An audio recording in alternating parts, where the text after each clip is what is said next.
All right, recording is up. Who would like to recount not really the previous session, because the previous session was done off camera, unrecorded, in which we just made characters, but the session before that, the situation in on the coast here.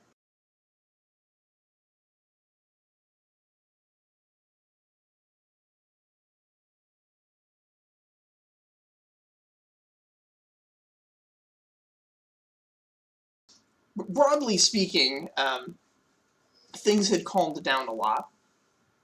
I know that.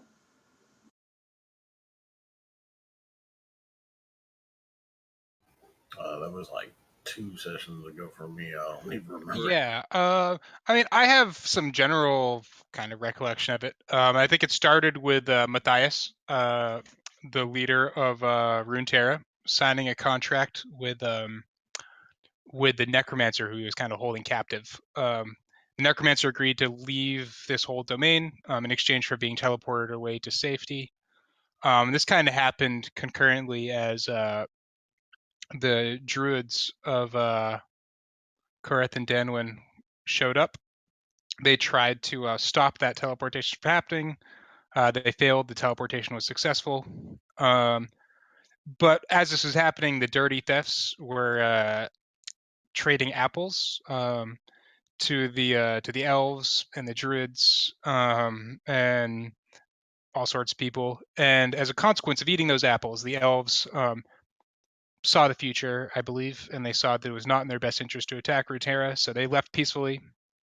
And that would pretty much represented probably the most peaceful possible resolution to everything that had been kind of building up there.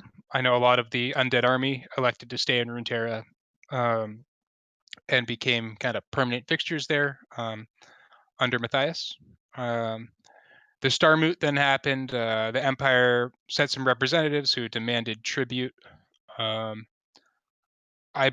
believe we all kind of responded to that in slightly different ways. Korth and Danwin sent food. Runeterra proposed sending undead and collaborating on some rune-based magic to potentially help them in that way.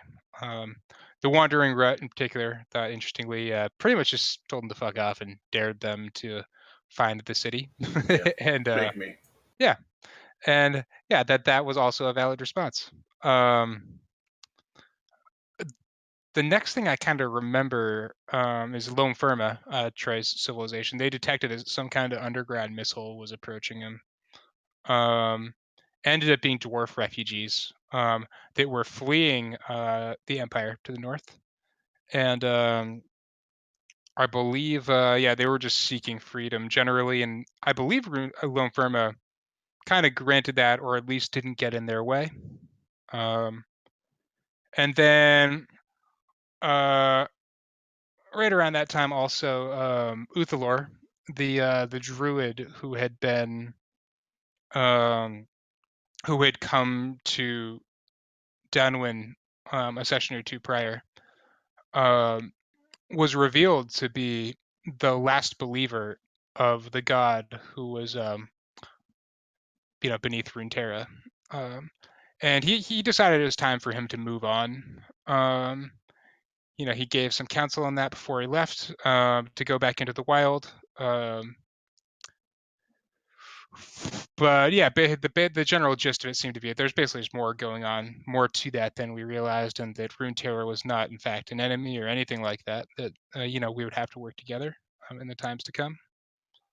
Um, and and I believe the last thing that happened was there were some kind of rumors of an angel underneath Runeterra, and Matthias's kind of vampire acquaintance companion from the Empire resolved that by basically setting somebody up as the fake angel, then capturing and executing them.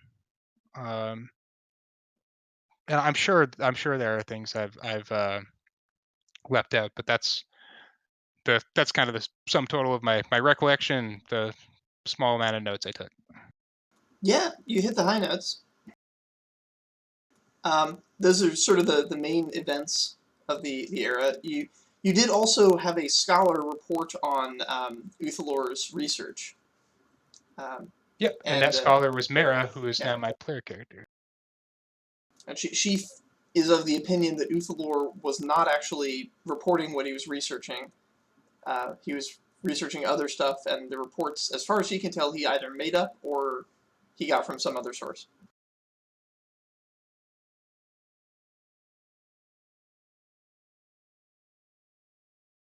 All right.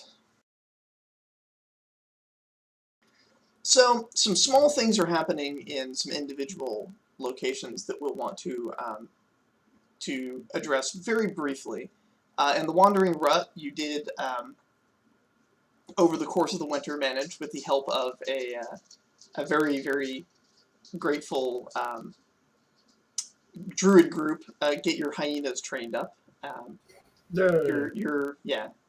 Your main leader and his champion now travel with their own personal hyena bodyguards. The druids, of course, are pleased as punch because they're animals and they like animals for some reason, some druidy reason. But while all that was going on, your sort of local earth wizard was not quite satisfied with hyenas. He wanted to have an earth elemental as his pet. And so he went about performing a ritual not to create an earth elemental, that would technically be an earth golem. He wanted an actual living creature. And so he tried to create a portal to draw an earth elemental out of the elemental plane, and he screwed up, and a guy just appeared. A alchemist, currently human, who, just showed up for no reason. He's not bound to the wizard. None of the wards that were there to bind earth elementals functioned, and he's just sort of attached himself to the camp. He did leave the camp recently in a little adventuring party that's going out. They have a plan to waylay some merchants and steal some stuff, and so he is traveling with them at the moment. Oh. Ed, over at the strange tree, Talal Sibyl and his Ratask friend have prepared for a little bit of a journey.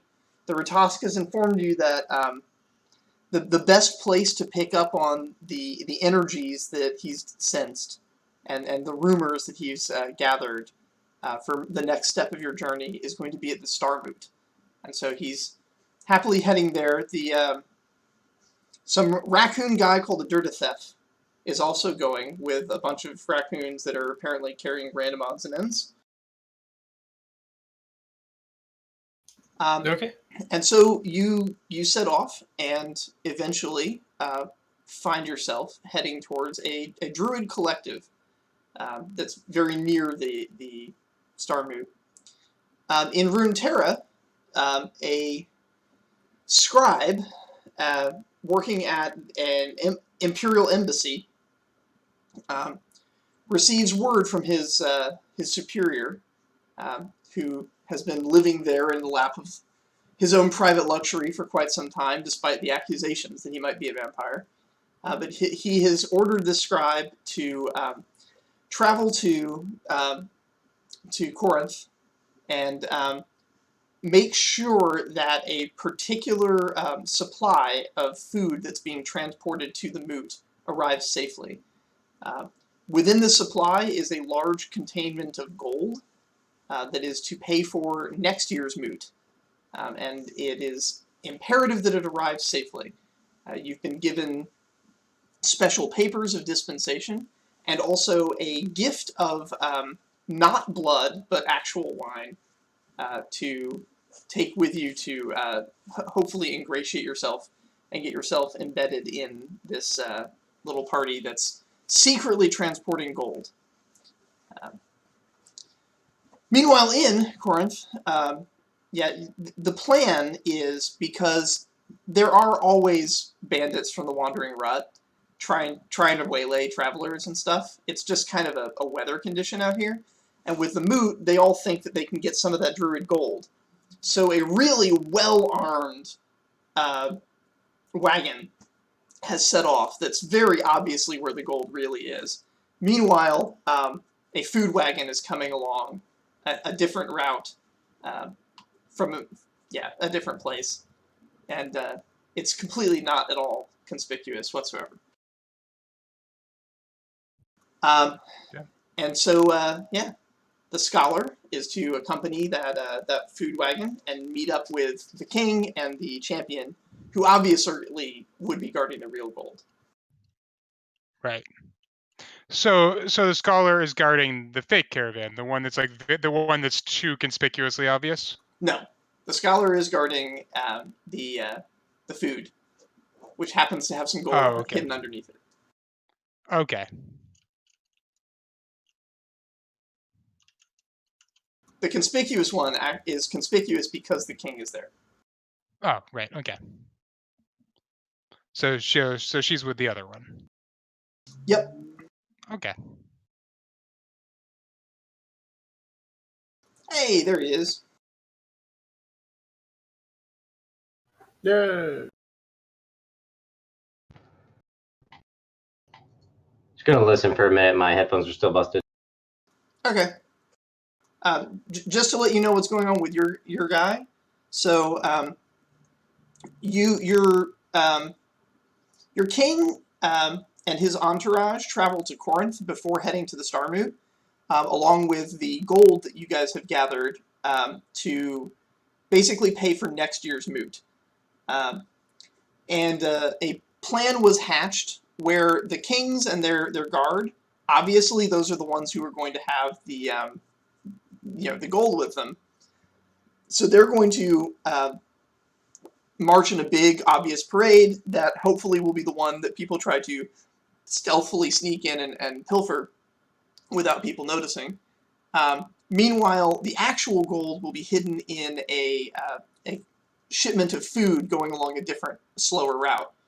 And so the sniper's apprentice has been ordered to go with that group just to keep an eye on things and make sure that caravan arrives safely. It's not expected to run into any serious trouble, even though the Wandering Ruts bandits are kind of a weather condition out here right now. But that cart is just carrying food as far as anyone knows, so it shouldn't run into too much trouble. Boy, is that foreshadowing heavy or what? All right. Hey, anytime they say you're not expected to encounter serious trouble, setting up a role-playing session, you're going to encounter serious trouble. Totally. So, this is a moment for you guys to get organized. Max, you're the only one who doesn't have a character here. So, hang tight. We'll have you in there in a moment. But for the other four of you, you are preparing to take this caravan of food. What would you like to do?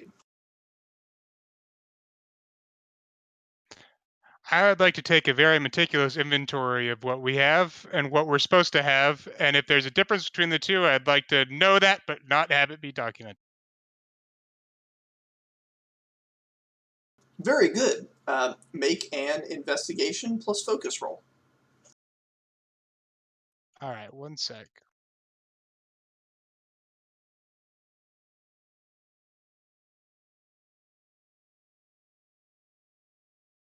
I forgot what my investigation is. I think it's pretty good. Oh, yeah, it's 2. It's pretty good. Investigation plus... Oh, my focus is terrible. All right, so yeah, this is not going to be a great... So she's a cunning scholar, not a focused scholar. Yeah, Gotcha. pretty much.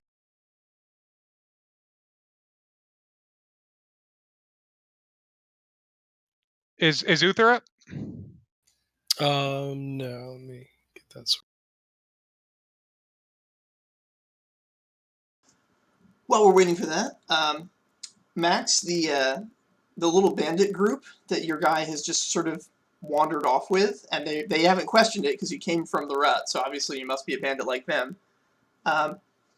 they're talking amongst themselves. They're kind of upset that that a bigger crew has already laid claim to trying to rob the caravan that's going to have the gold.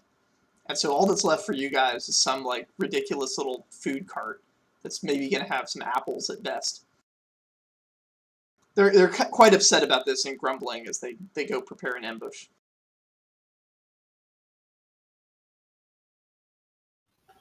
As they're grumbling, I want one of them will notice that the alchemist has like wandered off. Wait, are they in like a walking caravan, or are they all in like one wagon, or what? Your bandit guys are on foot, but they're getting ready to set up an ambush on a road. Oh, okay. Well, as they're getting that ready, they realize, like, wait, where's the alchemist? And then they just hear, I don't know. What do they hear? What's the intention of your potion? I'll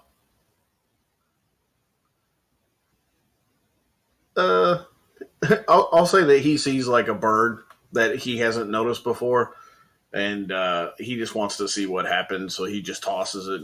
Bird!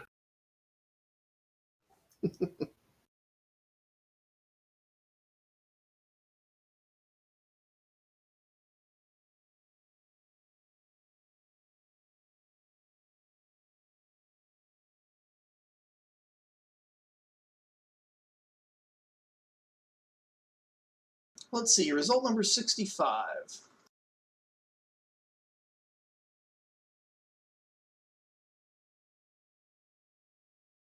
Up to 3 creatures take lightning damage. So apparently they just see like 3 bolts of lightning, like,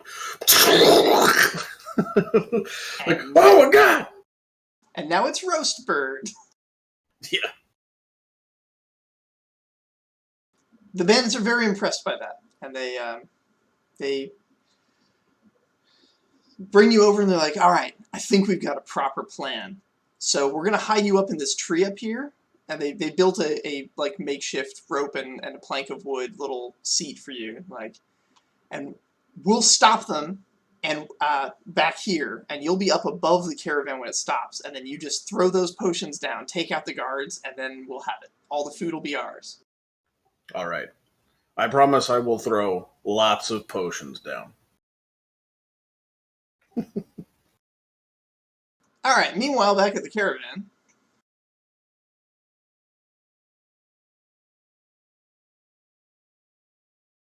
I got 2 successes for whatever that's worth. Okay, everything appears to be exactly where it should be and as it should be in the precise quantities that you believe they should be.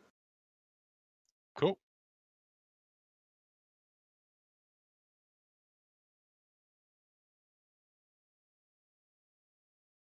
Tyset and Troy, or should I say, what are you going by? You're going by Belial, Loken, and Tal As-Sabil. Actually, Tal As-Sabil, like, you found this caravan, it's heading in the right way. You don't actually have any political clout here. I'm just gonna start following it. Okay. None of them look threatening, so They don't. It looks like it's just a food caravan. There's nothing really suspicious or threatening about it. Yeah, one guy has a bow, I guess? Or maybe it's a quiver. I don't know. Maybe he just stabs people with arrows. I'm not really sure. Loken, what's your loadout? Did I put a bow on his sheet? I didn't, huh? Well, here's the thing. Let's rewind for just a moment and talk about equipment. So, before she left, what did Mara pick up from the Denuan archives and equipment racks before she headed out on this? I mean, most of what she would have picked up is there on her character sheet as signature items. Those are the things that, as a generally traveling scholar, are just kind of part of her arsenal. Beyond that, I mean, she'd probably come equipped with a dagger, just because you almost kind of have to have one. Other than that, it's mostly just standard traveling clothes. Standard, quills and parchments, inkwells. Okay. The food rations that you would travel with, if those are separate from just like what the caravan has as a whole. Enough spending money to kind of get her through whatever she's likely to encounter here. But not pretty much the only things that are really kind of maybe out of the ordinary are things that are pretty much already on her character sheet as signature stuff. So go ahead and put her traveling clothes, her daggers, and her quill set at quality 2. Okay. And she can have I'm going to use quality, but what I really mean is quantity. A quantity 2 of the local Denuan currency, whatever that may be. Is Okay. it like wood chips or I don't know? Yeah. I mean, it would basically most of that, because they're so close with Koreth, it would be like probably some kind of like local copper, whatever coinage. But it's something that frankly in Denuan they don't really care that much about. But they understand that over the course of traveling, you're going to need to have it just to have access to basic living resources in other civilizations.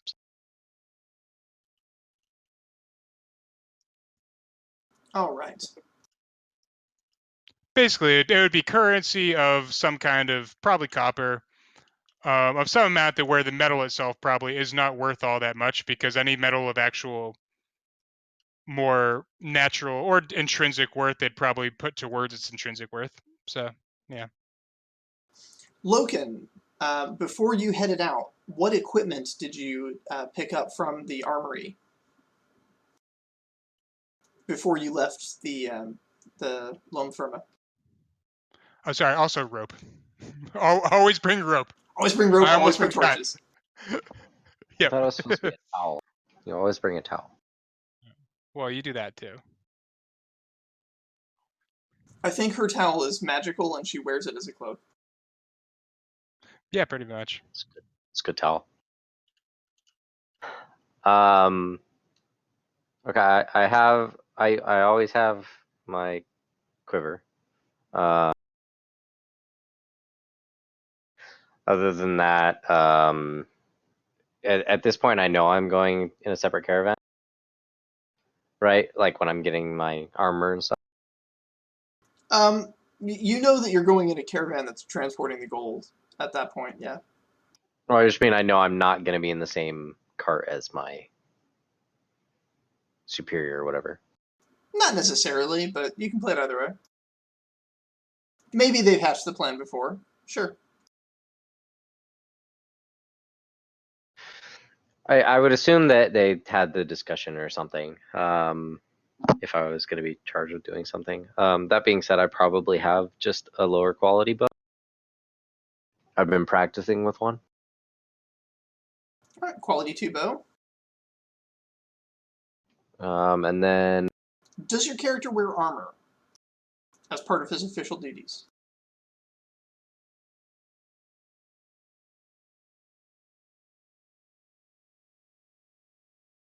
probably not. If anything, it's the lowest. It's more quick movement. So I would assume that doesn't even register in a quality level. Ah, but it does. Quality 2 traveling clothes.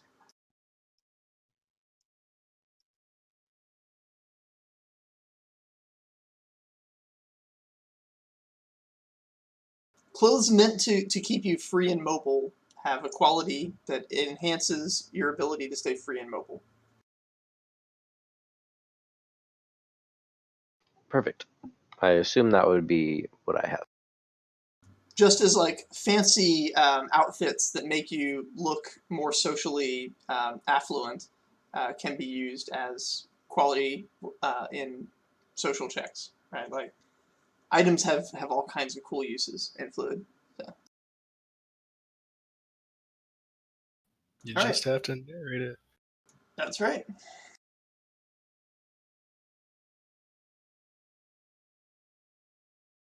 The limits are your imagination. Which is a dangerously high ceiling in this group. Yeah.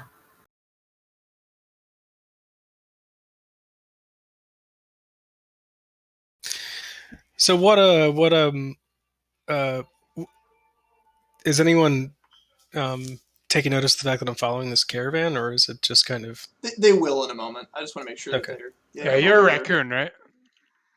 He is Uh, not. I am not. Oh, you're not. Okay. A raccoon would be, like, totally not suspicious at all. Oh, is it an air ganassi? I look mostly human. I've got strange coloration. I'm very human. Now. I look like I might be a bit ill. My skin is a bit grayish. My hair is a bit bluish gray or something. It's not unusual, but a bit strange. And then, I've got cloudy gray eyes, and I look, I guess, slightly damp, maybe moist. Clammy. Yeah, kind of, a little bit.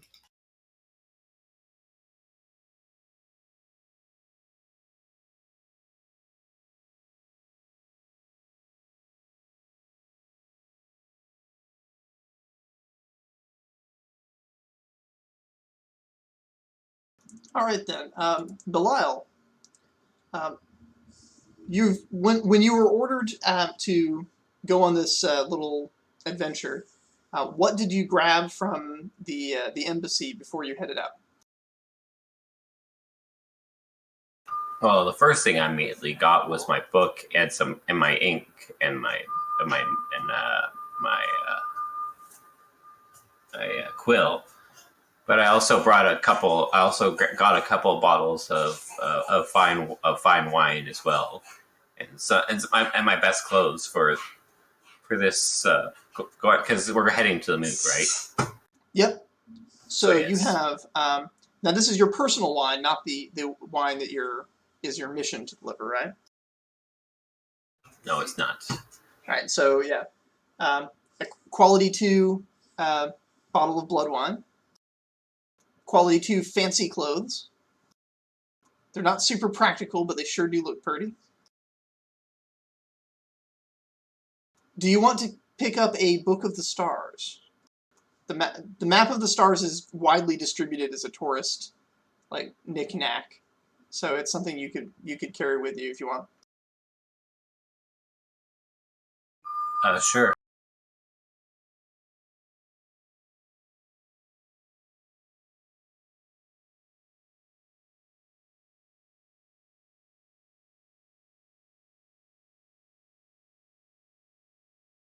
Are you bringing with you any weapons? I'm bringing my weapon. I have brought my book with me. Very good.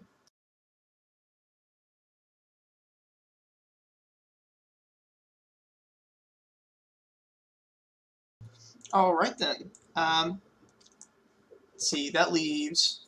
Where's the alchemist? What did your character pick up before? What did he happen to randomly have on him before he was teleported to this weird prime world? You said I can store other stuff in the bag, right? Yes. I'm not sure how this would work. I'm fairly certain that for whatever reason, as a decoration in his lab, he has like a large, like crystal pyramid thing. He doesn't quite like know what it is, but it looked interesting, and so he put it in the lab. I'm making a reference to something. I think I'm just wait no, or was it a cube back then?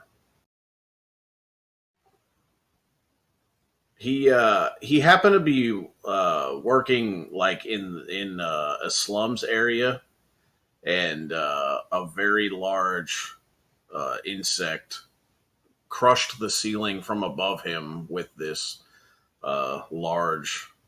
I think he was either a cube or a pyramid shaped thing. They were pyramids. So you have a decorative crystal pyramid that doesn't appear to do anything. Yes. It definitely doesn't do anything. He doesn't know what it's mad at him yet.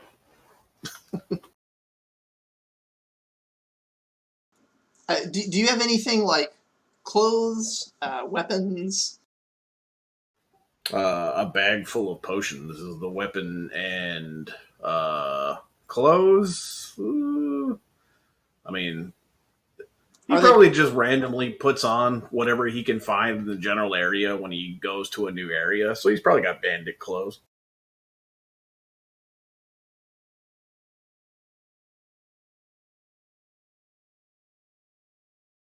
All right. And Ed, did you need to throw anything on your character? I mean, I don't really have anything. I probably have I don't know. I'm not sure what the rules are around here, so I didn't bring any weapons in case they were prohibited. But if I see other people carrying them, so I'm gonna.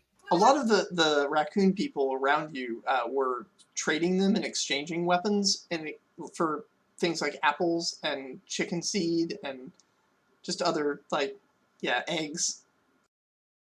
Yeah, they probably told me that I have to trade. It's required, and so I will oblige them. So I don't want to break any of the customs. So I'll trade for like a whatever, like a short sword, Okay. Quality 2 just short like sword. a big dagger, basically. Yeah, you take the quality 2 stuff that you need there. So yeah, dagger, traveling clothes, almost certainly. Yeah, traveling clothes aren't going to really warrant quality, I don't think. But I am dressed. Very good. Was anyone left out of that? I think everybody got their gear. All right. So, Loken, Mara, and Belial, you guys all know that you're supposed to be there. You are assigned to this by your superiors. You are representing your respective cities. And then a 4-foot tall, 3.5-foot tall squirrel shows up. You've heard about him. He's somewhat unique in this area. He hops by and then continues on with your leaders. And behind him is left something that looks kind of human. Mostly human. I mean, after looking at a walking upright squirrel, it definitely is the most human thing you've seen recently. I'm wearing a hat, but if you didn't know better, it looks almost as if my hair is moving around as if it were underwater. Belial, you just came from a city that has undead, like, hanging out in its bars. So this is basically not an issue at all. In fact, you may even recognize what he is and not care.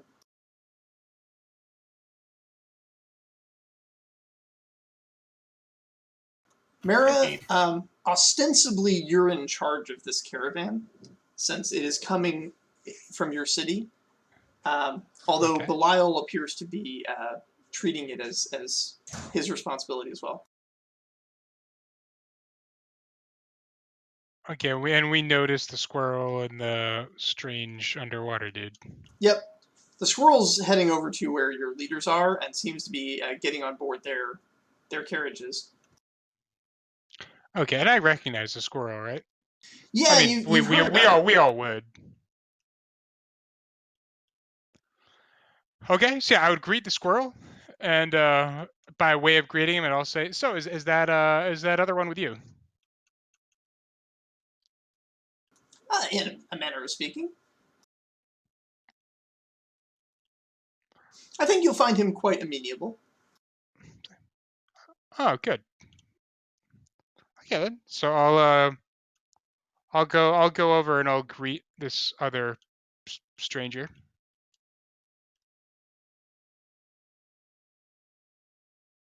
I'll say, hello, I'm Mara of Donovan.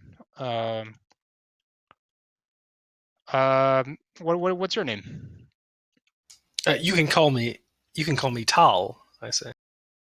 Tal, It is a pleasure to meet you. This is the first not an anthropomorphized animal that you've encountered on this prime world. Okay, good. Yeah. I said, yeah, pleasure to meet you, Tal. You're human. I was like, yes. Most of good. Good. yeah. I was like, It's good to see some normal crudes. so yeah, you'll actually find that most of the city-states around here are populated by the humans. I take it you spend most of your time with squirrels and raccoons. Yeah. In the recent past, that is correct. So yeah, interesting. Yeah, and before that, Here and there. I spent a long time. I grew up in fire, but I moved from there. I don't know, a few years back. yeah, interesting. Well, if you're a friend of the squirrel, then you're certainly you're welcome to travel with this caravan. Well, thank you very much. What is it? What is it that you do here? So I'm simply a scholar. I'm here mostly for purposes of just logistics, just the accounting of the whole thing.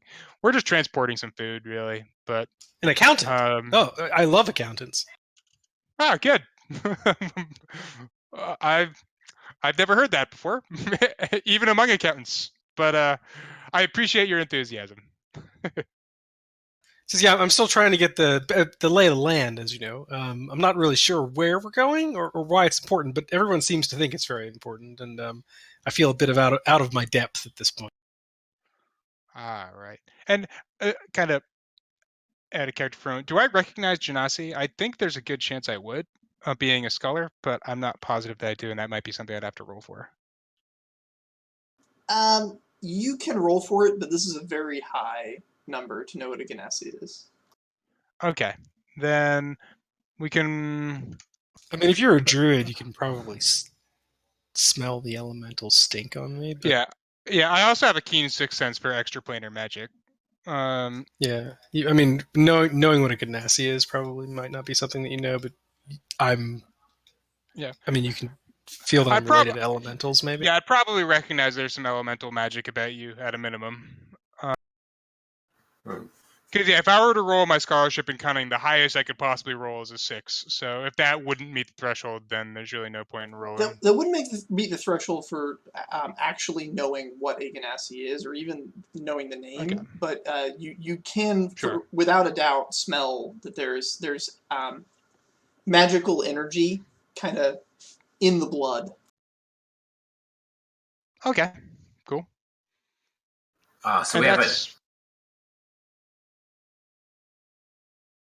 You might be able to identify what kind of energy. That would be within your. Would that be a scholarship cunning roll? Yep. All right, I will attempt to do. Would I potentially be aided by the tome of collected research of Donovan Scholar? Yeah, I probably would. No, I wouldn't be consulting that tome on the fly. No, I wouldn't be. I'd just be trying to eyeball it pretty much. So I'm gonna try to do it without that.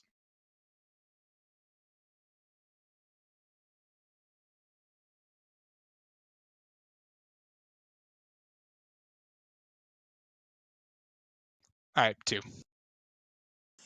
It is elemental energy, but you can't tell what element. It's not druidic energy. It has nothing to do with nature. Sure, that's fair. We're pretty comfortable with elemental energy.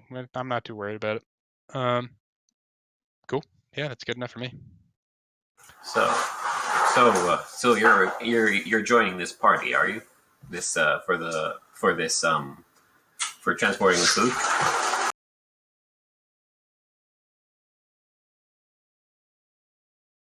No, is that to me? Yes. What are you? I'm asking as me, not as my character. That would be I was rude. really hoping never... that was what your character was. Yeah. What But I'm hurrying. While it's hard to describe. I put a posted a picture in Talos. It's not that far up. I can repost it. Ed, Which you're character from the are- plains, so you straight up know he's an Asimar. I say, how's it going? Another. I guess we're not local here. Non-local, I guess. Yes, but if you're enjoying this, you see him like open up his book and like pull out a page and rip it and crumble behind his shoulder. I got to rewrite it again. So what brings you to the Faith Mines? This is actually an accounting job I'm currently in, temporary. I say, I am amongst eminent company. Unlike heaven, hell pays well. Got a dirty halo, have you?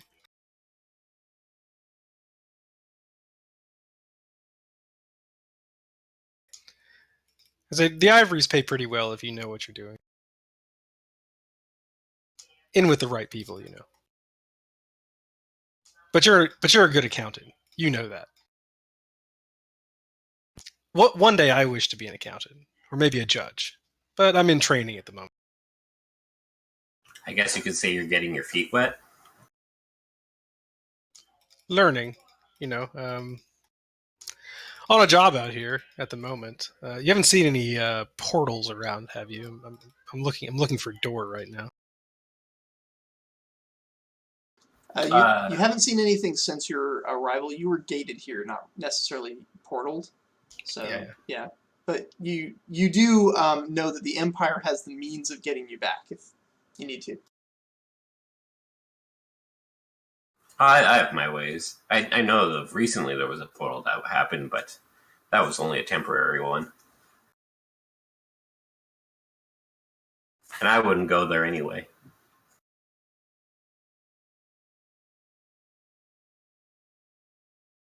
The main caravan with your leaders has begun to process out. It's heading on a very short path, but it's a path that is very hazardous.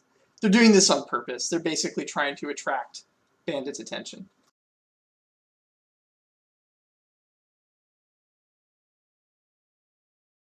The back road, which is much nicer to the wheels of the carts, and generally a calmer ride, awaits you guys.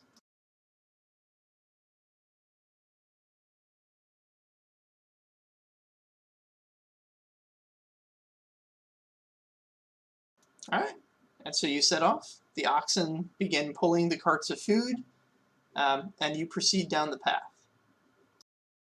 Did anyone want to make any additional preparations before getting into the long and tedious waiting of oxen to travel?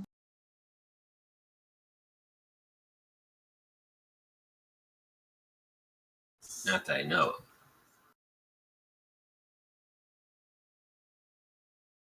It's the better part of a day before you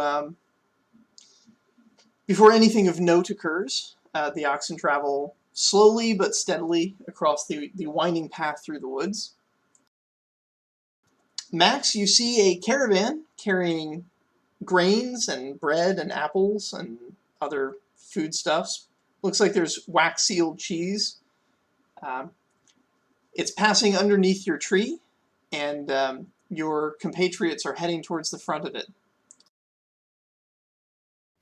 Oh, Mara, you see a couple of men step forward from behind trees and hold up their hand. They're carrying spears and light bucklers. And they say, "Halt! There is a tax for traveling this road."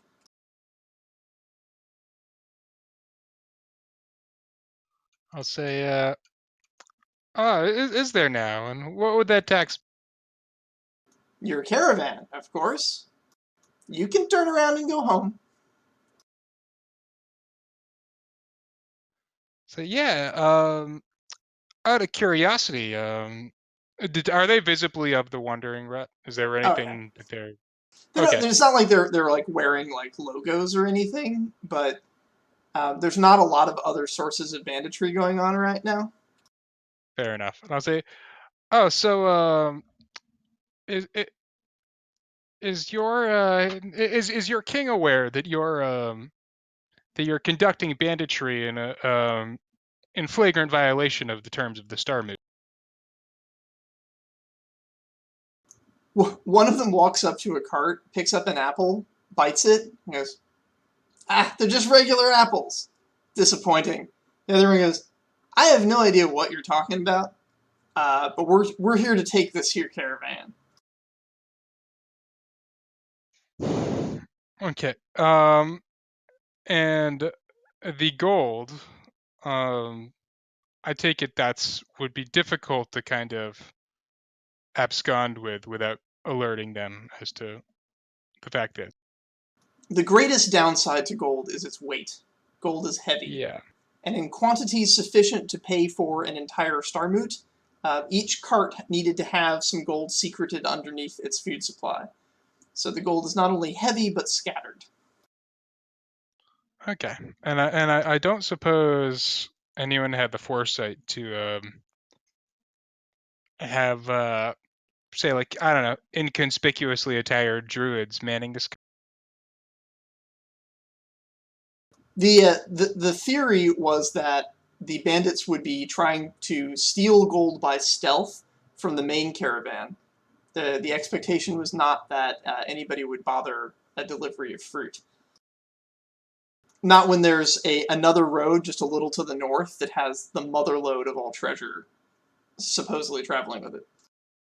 All right. Well, I'll say, well, I'm going to hope for your sake that the penalty of earning your king's ire is not a long, drawn out, and very painful death, because I'm pretty sure that's what you'll be. All right, give him something to think about. Roll some social dice there. Yes, you see, there's certain vital parts in the human anatomy that can cause increased pain without actually killing the victim. Sounds like you're getting some helper dice. So would that be what, like cunning and persuasion? Yes.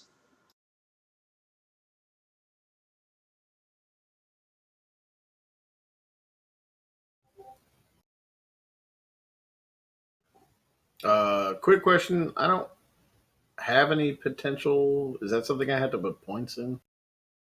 You'll be able to put points into it later. At the moment, however, you can pay for anything by taxing your endurance instead. So you can pay for it with 10 endurance if you wanted to trigger it. Oh, Jesus. That's a lot. Yeah. It seems like a lot right now. As you level up, that's going to start to get really, really inexpensive. But right now, it's supposed to be like a once-in-a-week kind of thing. I didn't want to literally make it once a week, so I gave it a potential cost. Yeah, I mean, my guy's getting bored in the tree, so I'll do it.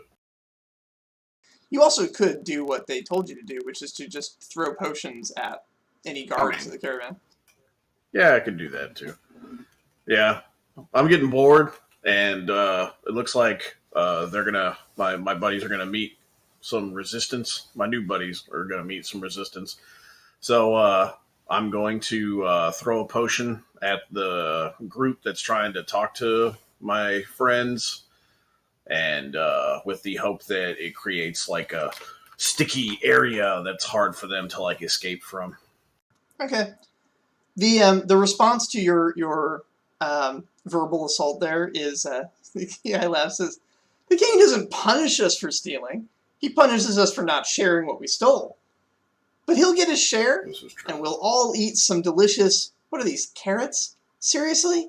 We're robbing a shipment of carrots." He turns to his friend and says, "You know what? I'm sick of this." And he whistles up into the trees and says, "Bomb them!"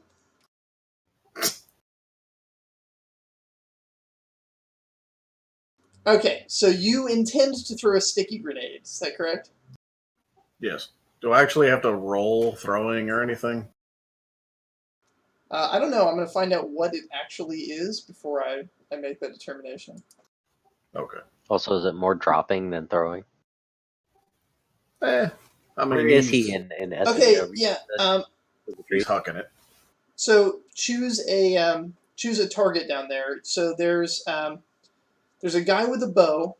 There's a person just wearing clothes with. There's actually two people that are just wearing clothes and carrying books. That's the entirety of that. And then there's a guy in the back with like a short sword or a fairly big dagger. And that's it. That's all you got. Pick one, and if you Yes, think guy you can with get the more bow. than one in the radius, go for it. Yeah, I mean, I'm gonna try to get the bow and the book people if I can, like in that whole radius.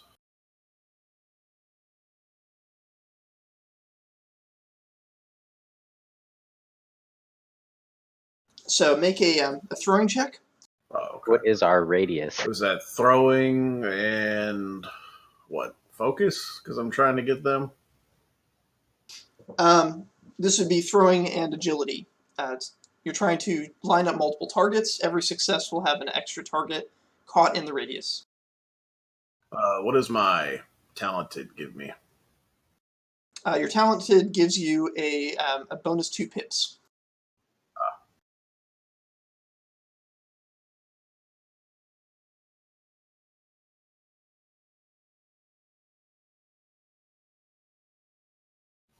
My 2 pips did nothing. Yay! Oh, that's okay though. You managed to get 3 people in the target. So you were going for both scholars and the bowman? Yes. A potion falls from the trees where a man is sitting on a well-concealed platform. Upon striking the ground, a substance emits from the shattered glass, forming itself into a smoke which coils around the 3 of you, and then vanishes. And when it vanishes, you vanish as well. The 3 of you have gained invisibility until your next attack, or until the minute passes. Nice. I look down and go, "It worked! They're gone!" Away, fiends! Is this like a bonding thing or something that happens like? He threw a potion, and the potion made the 3 of you invisible. Ed, your character is the only character. As far as you can tell, the other 3 have just vanished. The smoke coiled around them and they're gone. And you're alone guarding the caravan. I say, I'm sorry, sirs. I'm a bit confused as to what's happening.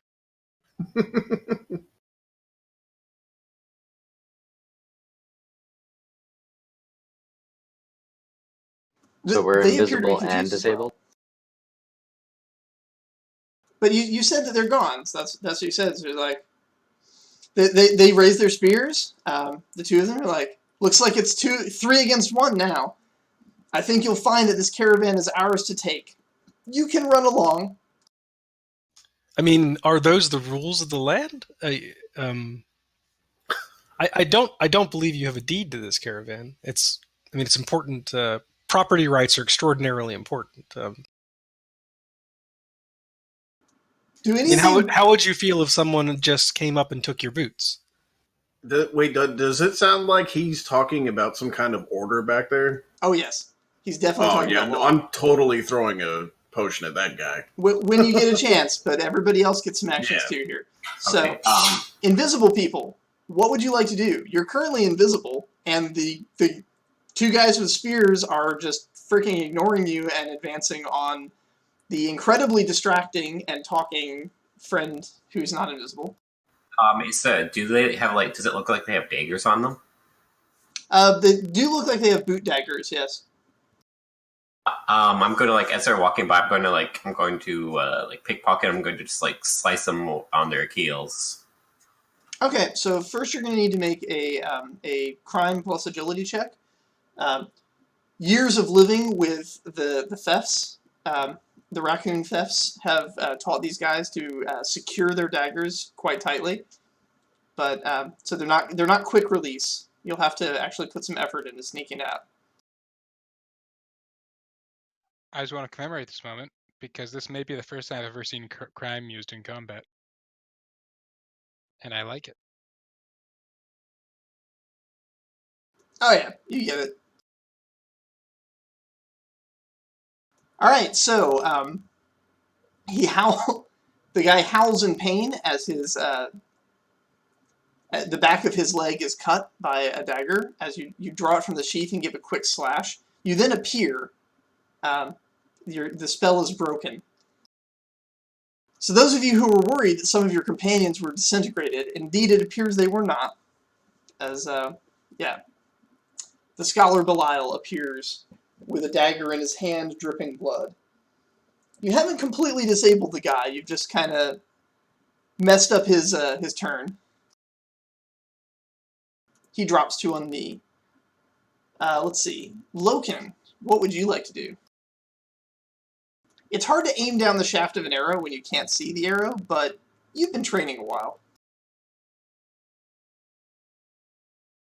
Yeah, I almost feel there's like feeling in it, but it would like take away the ability to use perception since I can't perceive it. Do I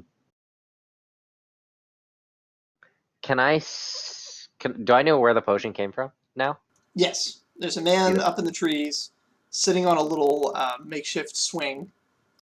It's a plank of wood and some rope has made him a little seat up in the trees. How high up is he? About 30 feet. Well concealed, it's a thick canopy, but he's not all that high. He would survive the drop if you messed him up.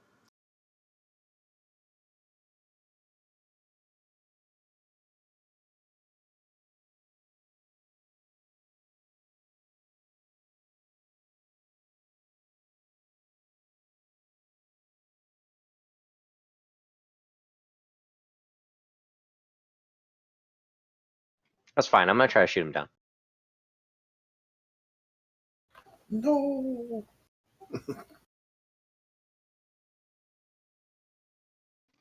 Okay, so since I can't see my bow, I can feel for an arrow and bow and I can knock it. If I can't see it, so should I be rolling with something else? Other than perception, should I roll with agility based on feeling or something like that? Or even empathy. Empathize with the arrow. If I was an arrow, where would I be? It's a little too. No, you can go ahead and make your perception. You're perceiving the target. The bow is Okay. part of you.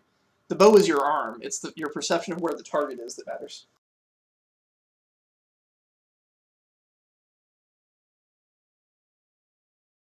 Yeah, like has your character ever like done blindfolded arrow shooting before? In Loma Well, we Firma, you don't need to be blindfolded. Some of the rooms are just dark. Yeah, that's just depending on what tunnel you were in.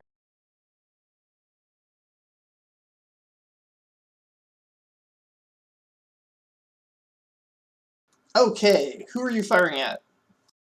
The guy in the tree. All right.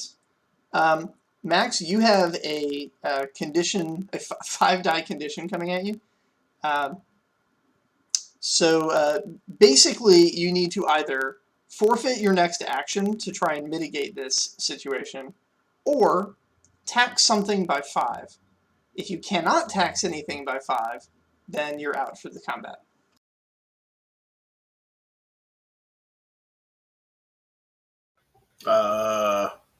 I'd like to forfeit my action, but like, does that mean that completely nothing happens? Because instead of throwing like a potion, I could always like drop it, or do I just say like I do nothing?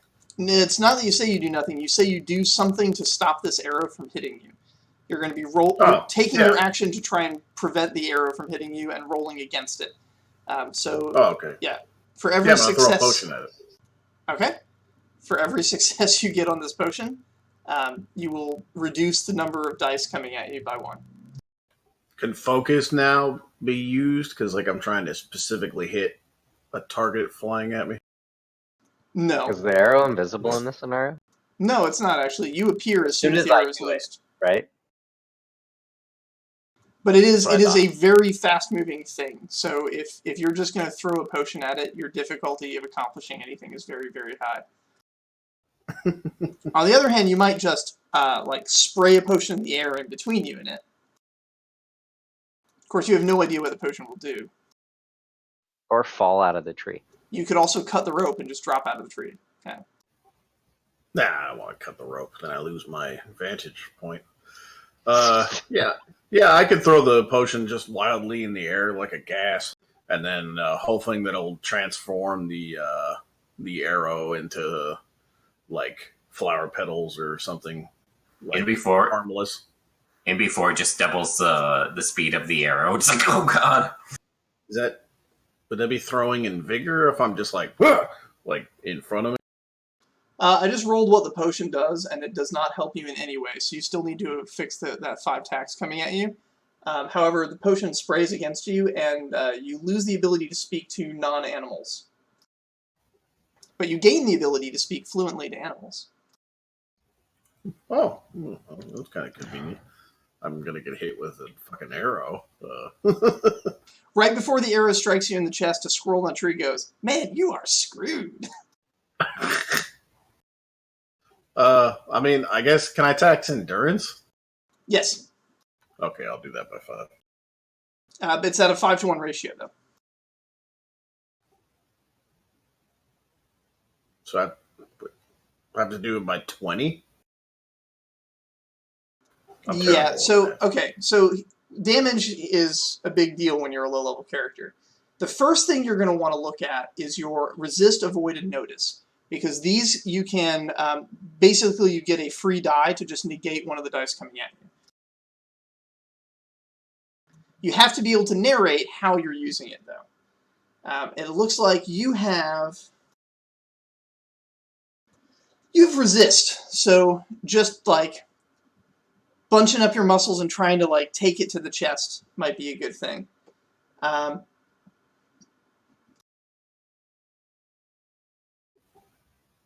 Yeah, I can do that. Or all right, so that'll take care of 2 of the dice. You've got 3 more coming at you. You also have 7 health.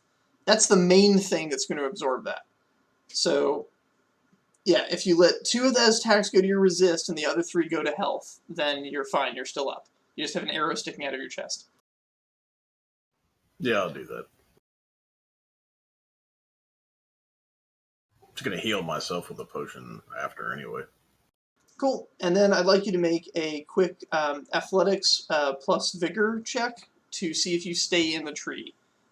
Since you took 3 damage to your health, your difficulty is 3 to stay in the tree.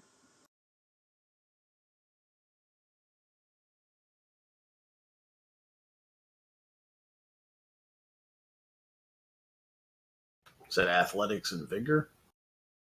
Yes.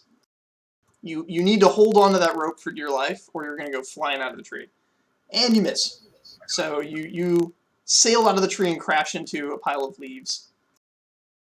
Yay. A badger looks at you and goes, "Wow. Yeah, you're taking some damage there, boss." Damn talking animals. Yeah, you gain the ability to talk to animals. All they're doing is just like verbally dunking it.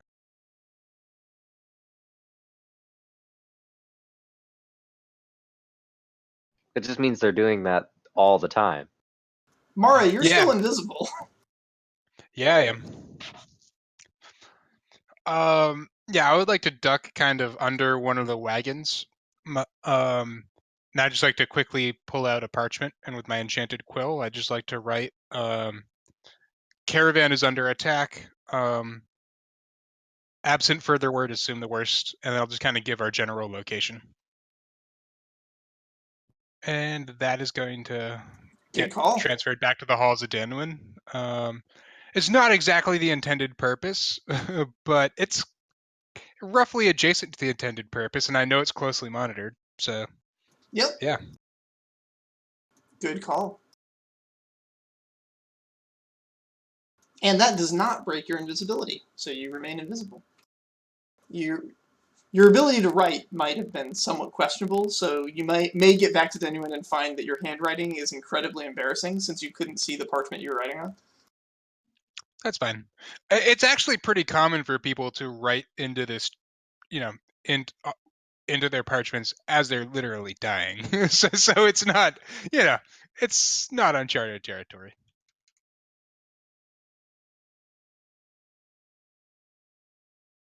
All right. Max, you used your turn to learn to speak to animals. So we're back to Ed. Tal al-Sabil, a minor amount of hell has broken out as you managed to keep these guys distracted. But it now looks like the distraction has ended, and while one of them has fallen to his knee, injured, the other one is going to charge at you. But you have the initiative, and may act first. Am I invisible? No, you are not.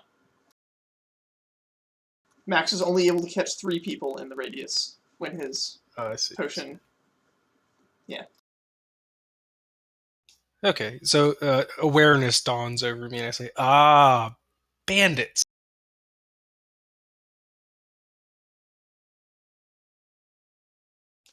And yeah, at that point, I guess I draw my short sword and my dagger, and attempt to look um, as unmenacing as possible, hoping that he'll run past. Otherwise, I intend to defend myself. He may well run past. It looks like that is his intention, because just past you is the archer that just took the alchemist out of the tree. The archer is not well equipped for hand-to-hand. So you could definitely just sort of step aside and let that happen, or you could try to intercede and engage this man before he hits the archer. Well, I mean, the archer seems to be a good chap. He seems to be on my side. So, and there are several accountants here, so they can't be all bad. So, okay, so I'll try and intervene.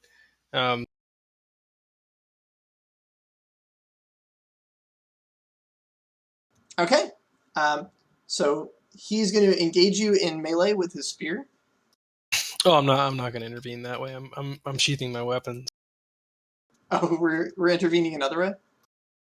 Yeah, I sheath my weapons, pull out a piece of parchment, and start doing what looks like trigonometry, and looking up at the sky, and kind of holding my thumb up in certain places.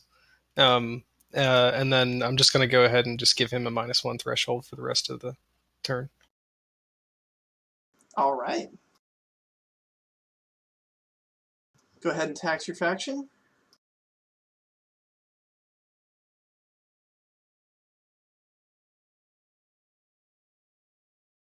Reality frowns on people that attack accountants, so.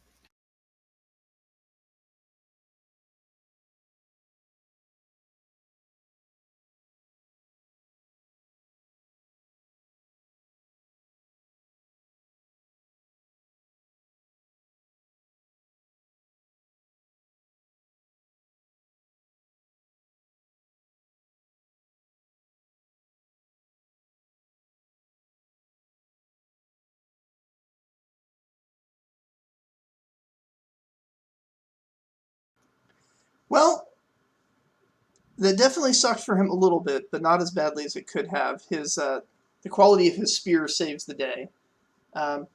Troy, you have 3 dice of damage coming at you from a spear.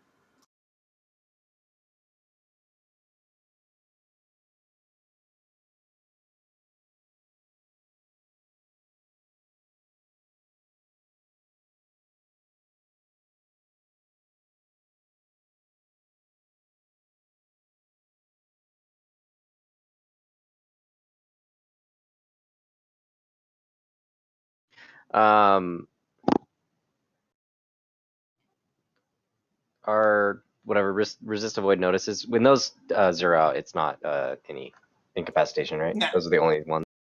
Yeah, they can 0 out without any trouble. Because technically you're not putting the tax into them to pay the cost. Technically what you're doing is you're activating their ability. And their ability is that you may tax them to get a success. And you're applying that success towards destroying the successes that are coming at you. Got it.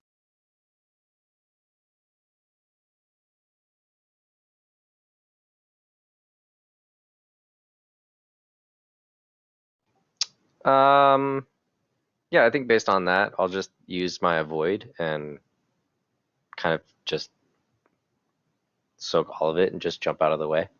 All right. So the spear is almost expertly thrust, and you just happen to not be standing where the spear struck.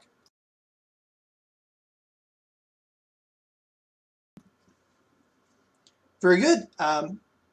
The other guy spends his turn, basically getting to his feet as the cut his Achilles harshened his vibe. He's not down by any means. He's just hobbled a little bit. So he's going to be back in action next turn. But now he's squaring off against Tice, so he doesn't get cut again. That consumed his action. He'll be back into normal things next turn. Tice, what would you like to do? He's squaring off against you, ready to fight.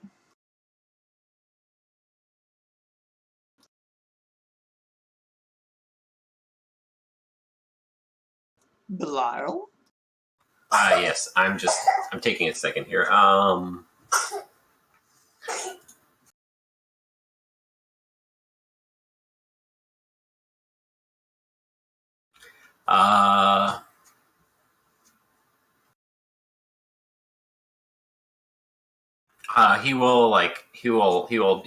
has a dagger.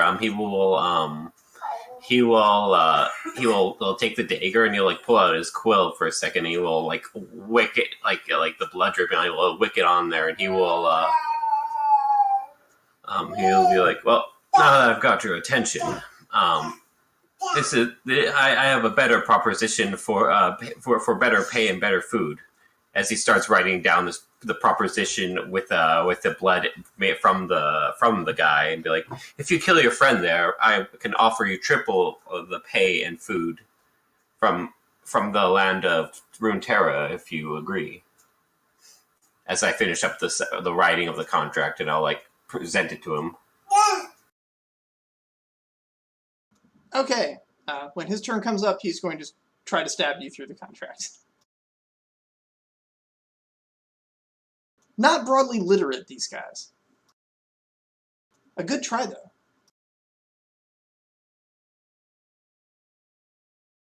In a learning experience. Yeah. You know? We now know something we didn't know before about these guys. They don't care much for contracts. They're not really sure what they are.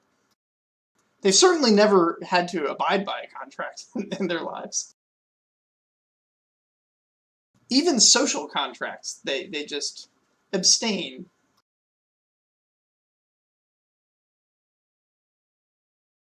All right then, Mara, what would you like to do? You've sent your message. There's not a whole hell of a lot else I'm going to be useful at, but I gotta try something. Because I'm aware of the magnitude of the shipment. Like I'm not in the dark on this. I know that how important this is. So the guy is going to attempt to stab Tice. I'm going to pull out my dagger and I'm going to try to stab him. All right. And I'm not going to have a lot of dice working on my behalf to do it. But does invisibility help him with pips or something? It does. Invisibility gives you 8 pips. Oh, good. Well, so I've got 10 pips on rolling 1 dice, so I have my automatic 1 success. You have no melee, I take it?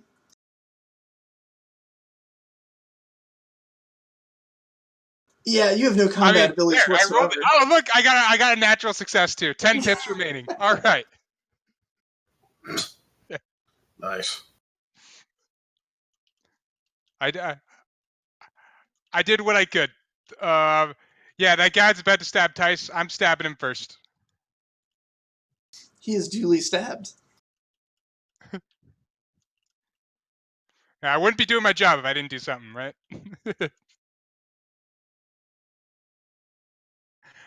I can't stress this enough. I am not meant for combat.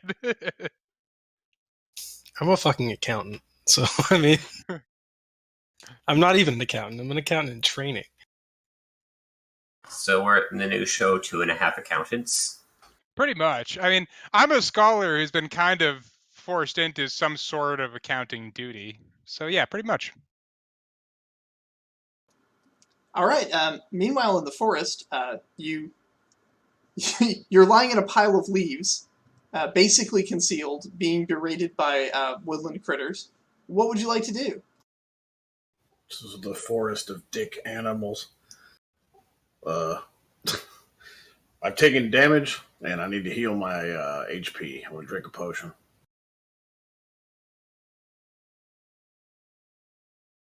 I don't even know what that would be as far as the roll, if anything.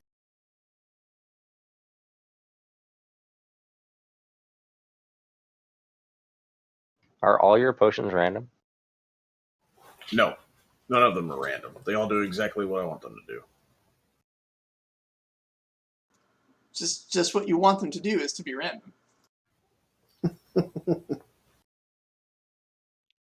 It's like the whole wizard is never late thing. All right. You may choose a target that you can see. Oh, Lord. I don't know. There's a badger, and it's talking crap. I can see that. I always thought when the hobbits got to Rivendell and like Gandalf didn't meet them at the Prancing Pony, Frodo should be like, "You're pretty fucking late that time." Yeah. Was that exactly when he Was meant that to do exact? Yeah. What the hell was that? Was not doing shit exactly what you intended to do? All right. Does it need to be? Should it be a player, or does it matter if it's No, something doesn't matter. So you drink the potion, and you feel a like wrenching heat inside your chest, and you open your mouth. A ball of energy shoots out of it, flies over, and incinerates the badger.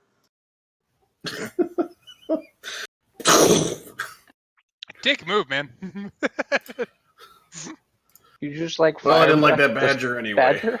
He just fired I a just magic am- missile at a badger. Yes. I mean, look, we all know badgers are assholes. More like I burped out a magic missile at a badger. I mean, it's good you didn't drink the magic missile. Like, that would have been more. Yeah, that would have been unfortunate. Just somewhere a badger's like on his knees. Freddy, no! Kite's It's actually what he just heard. Yeah. What'd you say? Kite's badger would just mess up your face. Like that doesn't take shit. That's You true. better hope that badger didn't have children, or you can have like an Indigo Montoya badger on your ass. His badger would have dodged it and then stabbed you. Or yeah, just probably clawed your face off because he's done it before. Brought back the ear. All right. Let's see. I think it's Troy's turn.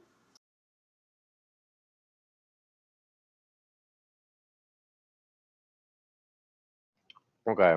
I leapt away, but positionally, like that puts me still pretty close to this spear.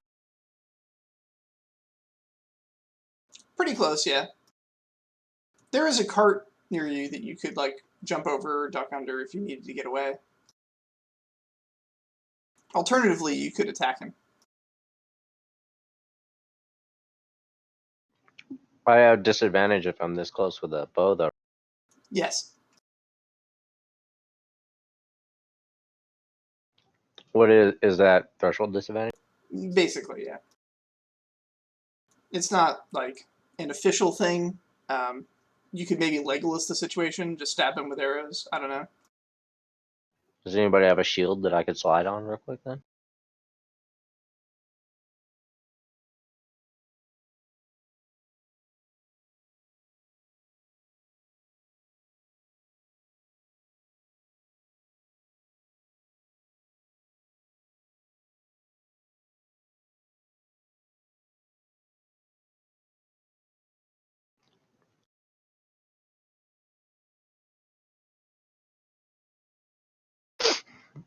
As an aside, whenever I want to use my quiver, will that take my action for the turn?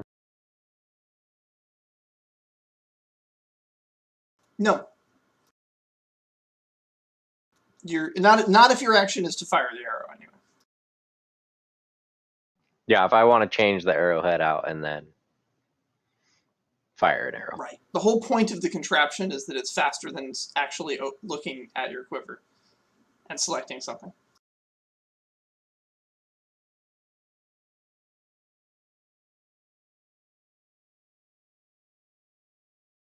All right, I could do it with whenever I use the quiver. Is that just going to be like tax the quiver and then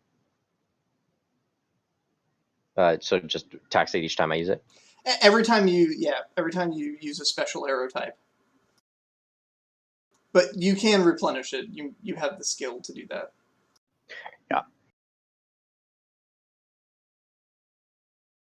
I figured was that crafting? I forgot to check with you. Would it be crafting to work on? Or is that something separate? Yeah, it's basically crafting.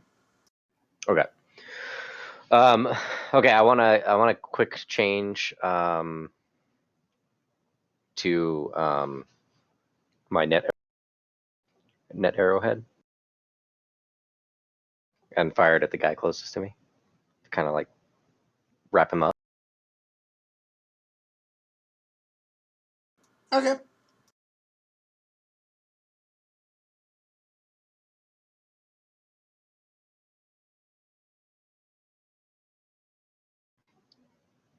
Disadvantage is fine.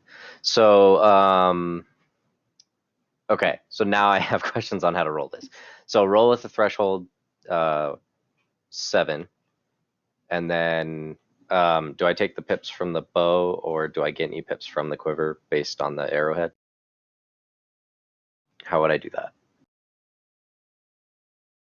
Or just do pips from bow? Yeah, just pips from bow. The quiver's special power is that it basically is applying what is essentially a magical effect to your arrow. Got it. I found a 10,000 results wild magic table that I could roll on, but some of these results are like world damaging. It seems like more results than you need. Yeah, I mean, there's like an incredible amount of detail here where it's like an elemental appears, but then it's like, oh no, we have a separate version for water elemental, fire elemental, earth elemental, etc. And then there's some results that are like the nearest star explodes in a massive supernova. I'm like, that's a planet-ending event there. I think we're not going to use that table. Sorry, Max. I would love to know how a potion would be able to pull that off. It's like that. Remember Cool, that was supposed Google killer, how they had like the levels of abstraction, and you got past like the second one, you're like, all right, I get the exercise we're doing here, but it's just too many.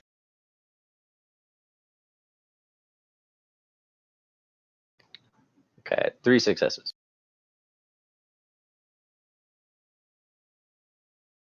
Okay, he is tied up and quite hurt, and he has people on either side of him with daggers. Oh no, I'm sorry. This is the other guy, right? Yeah, this is the guy near me. Okay, yeah. So he's uninjured so far, He's right? uninjured so far, but now he's tied up.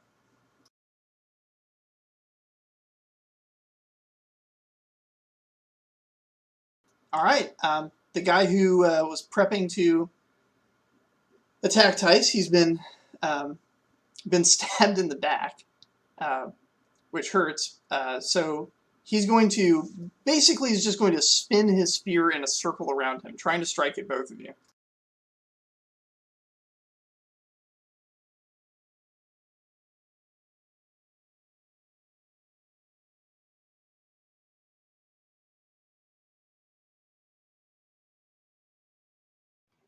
Am I the only combat person in this party? Is that what happened? So he's going to distribute one of those points to Tice, and the other 2 to Mara.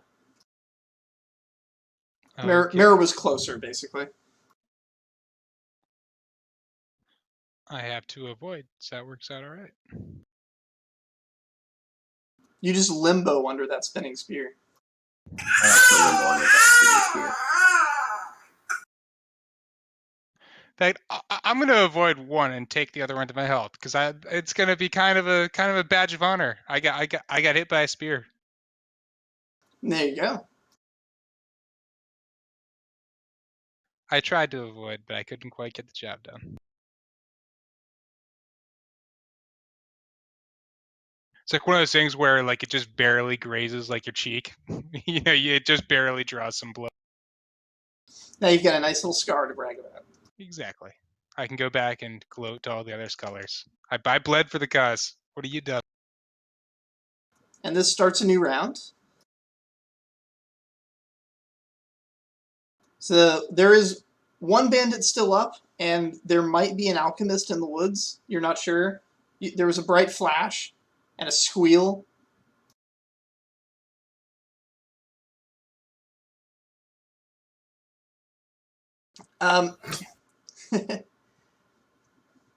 Where's the alchemist? The guys that you've been sort of haphazardly traveling with are seeming to have a bad time of it. One looks like through the trees, one of them's tied up, and the other one is surrounded. The one that's surrounded looks like he needs help. So I'm going to throw a potion to give him, like, mighty strength. Okay.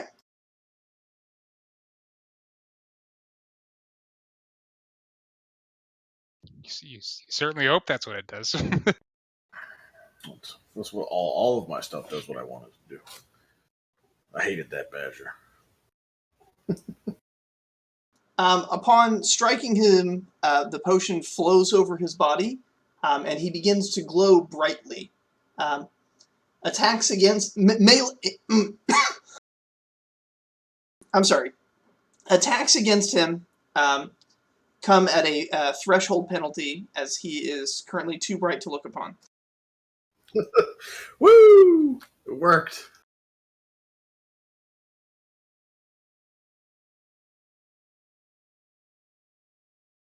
Before I threw the potion, I yell. Well, actually, after I threw the potion, I guess, because before it wouldn't make any sense. It hits him, and I go, "Oh, what an illuminating idea I had!" All right. Anyone else want to take actions before this guy gets a swing? He's breaking the law, and the law doesn't like that, so I'm gonna make sure he pays for it. So he gets a threshold penalty. You get a threshold penalty. You get a threshold penalty. Everybody gets a threshold penalty. All right.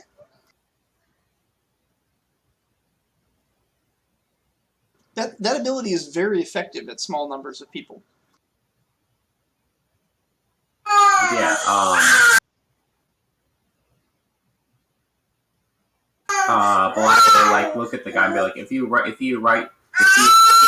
just scribble on this paper.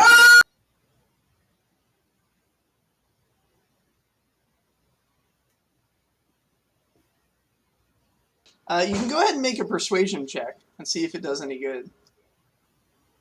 Okay. I mean, last time he tried to stab you directly through the paper. He was stopped because your traveling companions stabbed him.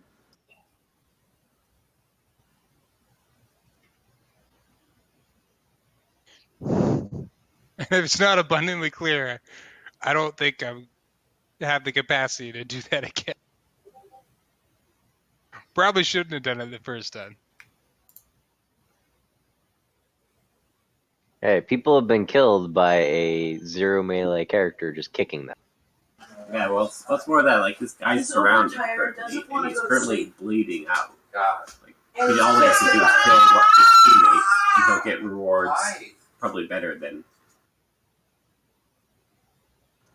Your offer of a paper to sign, I guess. He doesn't really understand that kind of stuff, but it just further confuses him. He is very confused by the fact that he's glowing right now.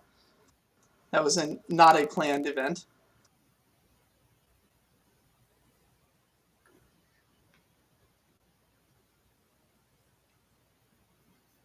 How many potions have you thrown so far? Invisibility, badger killing, protecting myself, glowing guy. I think just 3, right? No, 4. 4, I think. All right, you've got 2 left before you'll need to start brewing some more. What? I thought I had infinite. No, you've got a quality 6 alchemy bag.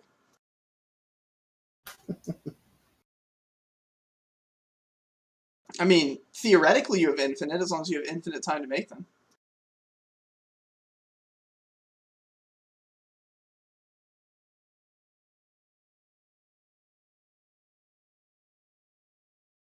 Okay, let's see. Got a couple more people that still have turns left, I think. Ed did his thing. Troy, you haven't taken a shot this turn. I have not. What? The alchemist and the glowing guy are what's still up. Wait, is the glowing guy the guy that's trapped, or the glowing guy which one's? I'm lost now. So you have one guy tied up, another guy is glowing but wounded and surrounded, and there's an alchemist in the woods that threw a potion recently.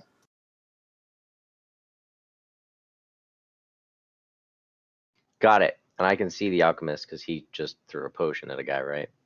Yes. I mean, if he can make that throw, I feel like I can see him.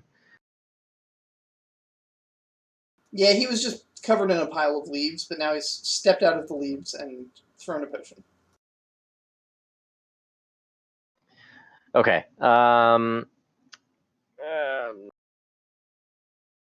So far, weird things have happened as he's doing things. I don't know how much of a threat he is anymore.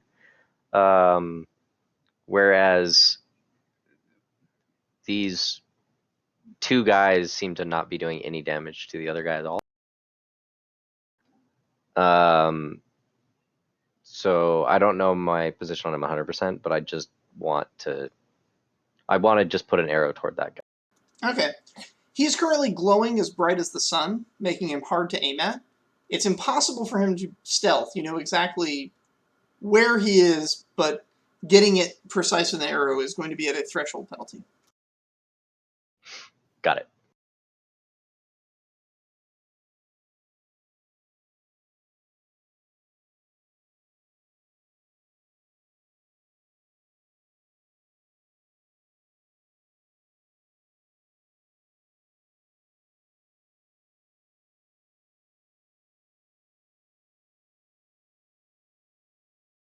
However, apparently your arrow sings true and strikes him in the chest. He is badly injured and bleeding out. So he is, even though he's glowing, he's in a lot of pain. He could be subdued or killed at this point. And I think the only person left who hasn't taken a turn is Mara for this round. Yeah, there's really not much else I can do. I guess I would say I'd like to. I assume there's been enough commotion out here that I'm kind of could attempt to re-stealth. If I can just kind of back away and make myself non-discreet and kind of try to use my cloak to just kind of fade off. Just because I don't think for the moment there's a whole hell of a lot else I can do. Granted, I don't have combat stealth, so given that I'm engaged in combat, that may prove very difficult. Okay. So you are you going to hide under one of the carts or run into the forest, hide behind a tree? My objective, I don't want to leave the carts, so I'd probably try to hide under or behind one of the carts. Okay. Probably behind if I reasonably can, given that we're being waylaid by 3 people, right? So. And I presume you're using your cloak? Yes. Very good. So you take the opportunity to tuck under. Under the cart, you find a fast-moving mouse that arrives and says, "We got your message." Why a mouse would say such a thing, you probably know, because you've dealt with druids quite a bit. Yeah, I have a pretty good idea. I can reasonably guess it's not a coincidence.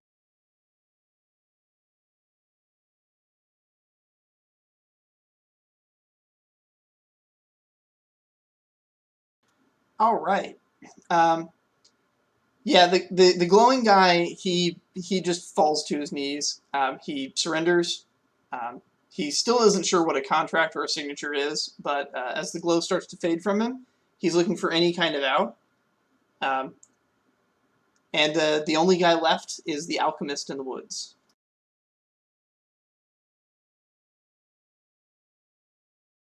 Did we win? You sure did, champ. You sure did.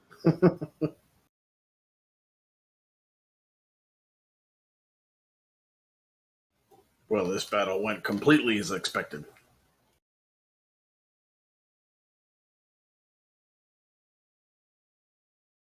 The other team has 4 members that are functionally up and running. Your 2 guys are not.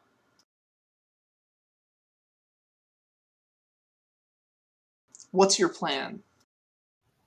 I plan on dusting myself off and just proclaiming, well, seems like my newer friends are no longer or cannot continue, so I guess I'll join this even newer group of friends and continue on.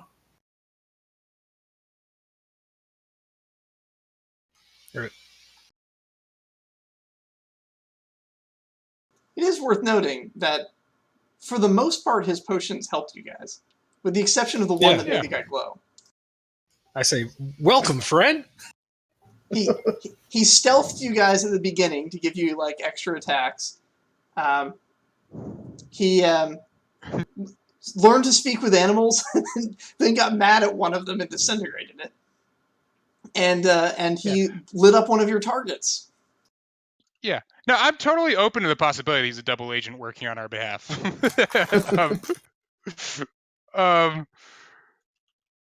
Yeah, and I know that the Wandering Grud is ostensibly an ally of ours, right? So, that is knowledge I think I'd be generally privy to.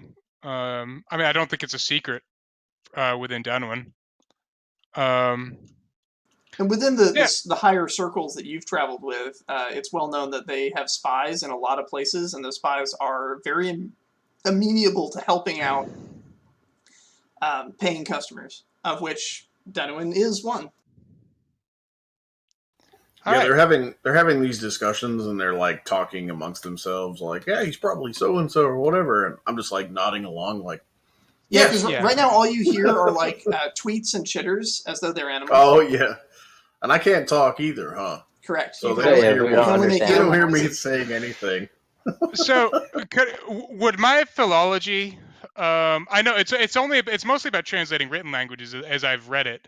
But would that possibly make me able to translate whatever the hell tongue he's speaking right now? You took philology, and you have experience with druids, so yes. He's currently speaking a mix of squirrel and badger. Right. I can speak to him just fine, by the way. I'm having great. Like no issues in conversation. All I've been hearing is gibberish, so I currently have a arrow trained on. So I can understand what he's saying, and I'm going to speak back to him in a common tongue that the same common tongue that I assume he can still understand, if not speak. And I'll say, I've heard great tales of your spies and of the very innovative ways in which you help your allies, even when you don't wish to appear as such. I appreciate your aid. He does currently have an arrow sticking out of his chest. Max, you hear the tweeting of birds and the chittering of woodland animals as he opens his mouth. I just look at him and smile and nod my head, and I go, yes, I am human now. You did understand that, Miles. You understand him perfectly. But he just can't understand me. Correct. All right. It's not the end of the world. It's like if you go south of the border and then you like start talking to them and they just go, see? Like... It's more every time, like they can always understand me fine. I just my Spanish is trash, so I can't understand shit. So yeah, I'll just I mean, I'm thinking I could probably reasonably suspect this guy may or may not have been on our side. I'm not convinced it really even matters, because as long as he's not aware of the true purpose of the shipment, I don't think it necessarily is against our interests, and may in fact help us to kind of keep him with us. Because for all we know, there may be there may be a second party of wandering Gret folks who may be waylaid, or at least persuaded not to waylay us by the fact that we have one of them among our number. So I'll just welcome him into the party. Yeah. Are you saying all this to us? I'm not laying out that reasoning explicitly, but I probably would. I'd certainly be willing to in private. But yeah, for now, I'll just say I believe our party would be better served. I believe this caravan would be better served by this man who aided us in that last fight, being a part of it. So I believe we should welcome him. The other two are still alive, right? Yeah. One's tied up and the other has surrendered. Is he willing to, like, if I help him, like scribble on the paper? He's willing to scribble on the paper. He doesn't understand what he's scribbling. And so it likely is not going to actually be his name. In fact, you're fairly certain he doesn't know how to write his name. No, I say, of course, if that's a, I mean, you would know this. That I mean, if that's like a blood war contract, I mean, like he needs to understand the contract. Otherwise, of course, it's not valid in the court of law. It may be valid in the courts of the hells, but they follow a different law. The axioms are the same. I'm not sure how you deal with like someone that doesn't know how to write, how to get them to sign a contract, like scribble on a contract and make it valid. Just have him put an X. The important thing is that he needs to understand what the contract is.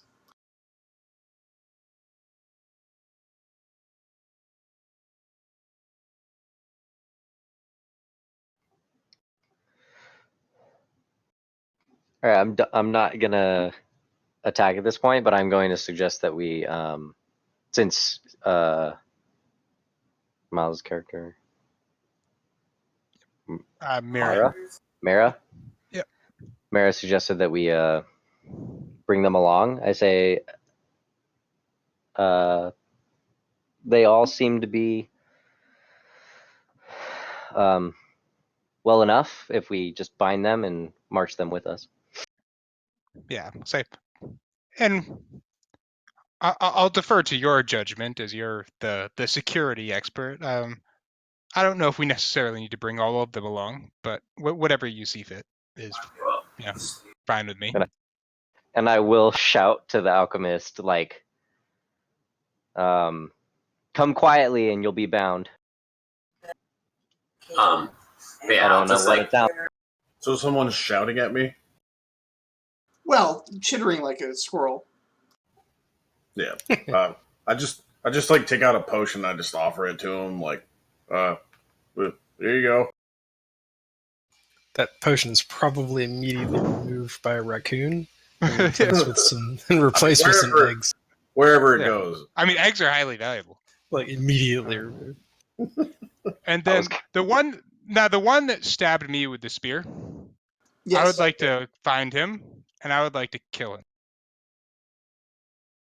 Okay. He has surrendered. Yeah, I want to kill him anyways.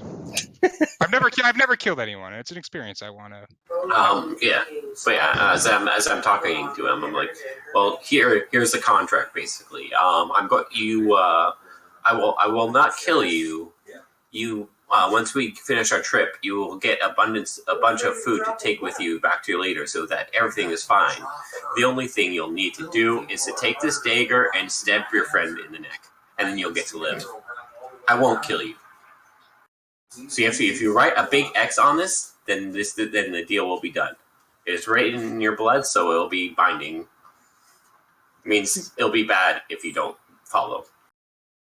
So he says, so I put an X there, and then I stab my friend, and then I get to go home with the treasure. The food. Sorry. They told us there'd be treasure. Obviously, it's just some food, but he looks over at his friend who's tied up, and his friend is just like shaking his head, and he's like, I mean, it's more for me, right? 20 carats is 20 carats. It's better than 10 carats.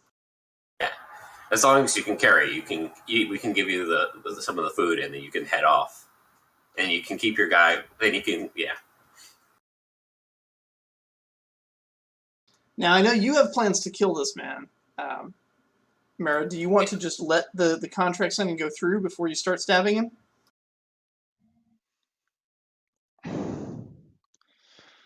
I really want the personal experience of kill. You know what? Fine. I'll let it go through. I can. I'll resheath my dagger and I'll say it's fine. There will be plenty of opportunities. All right. He puts his X on the paper, takes the dagger, walks over, and stabs his friend in the neck. His friend is bound and unable to stop it.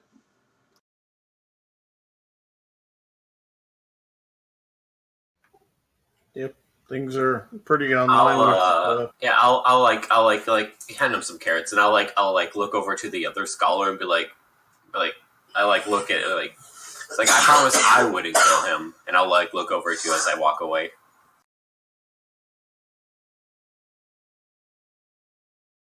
He has a moment of realization or says, wait, what?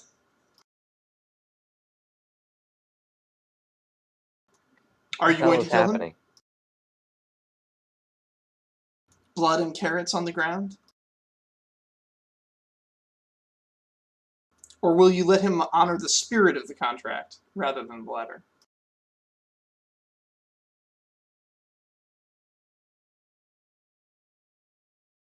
It's all on Miles. I'm content. I'm content with the letter of the contract for whatever he wants to do. I'm certainly not going to stop him. Okay. I mean, these guys tried to, they tried to intercept our caravan. They did not respond to our diplomatic measures. So whatever happens to them, they've earned, as far as I'm concerned. Well, what Tice is saying is that he worded the contract such that Tice is the only person bound by the contract to not kill the man. Okay. I mean, I don't particularly care all that much about contracts. So if, contracts are his thing. So Okay. If he's satisfied with that contract, I never really cared that much about the contract in the first place. So I'm cool with it. All right. So the guy walks off with his carrots and disappears into the trees. A few minutes later, there's some galloping sound down the road, and a man hunched over with elongated legs, looking very much like an antelope, is charging towards the caravan from the rear. He transforms into something a little more human upon arrival, although he's still very furry. And he looks upon the dead corpse and says, "Oh, you handled it." And he drags the corpse, starts just dragging it back.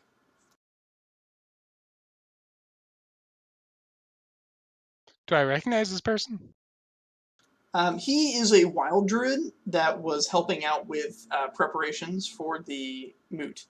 He's not directly affiliated with Danuin, but he is very, very fast and has messenger mice.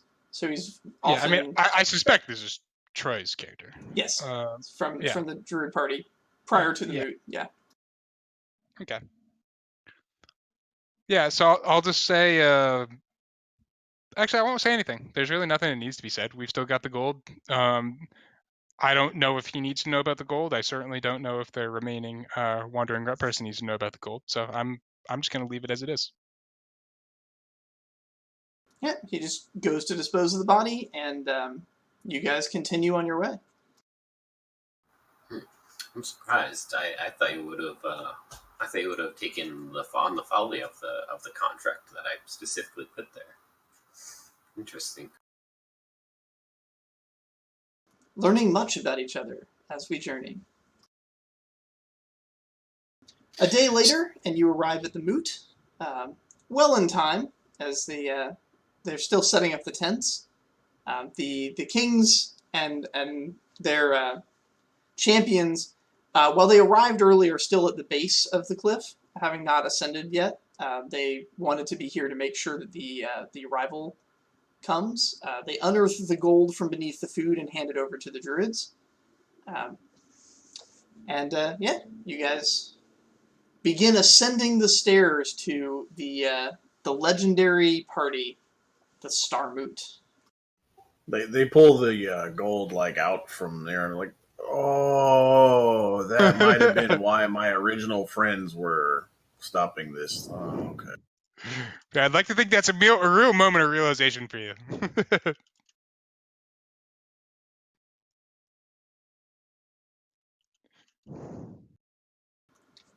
The stairs zigzag up the cliff face, and at the top, they past a very, very short line of trees, there's this massive clearing of tents and roast food and games and sport, and it's just a big old party.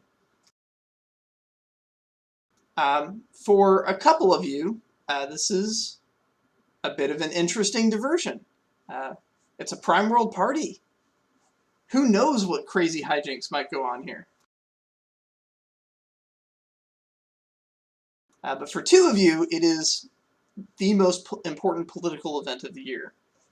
A who's who of like the most important scribes and politicians and also soldiers. There's each nation is allowed to bring 100 soldiers, and so it does. And so there's a lot of like really famous heroes from various campaigns, people who did great deeds, protecting walls or attacking walls of various cities during various recent elven/undead attacks.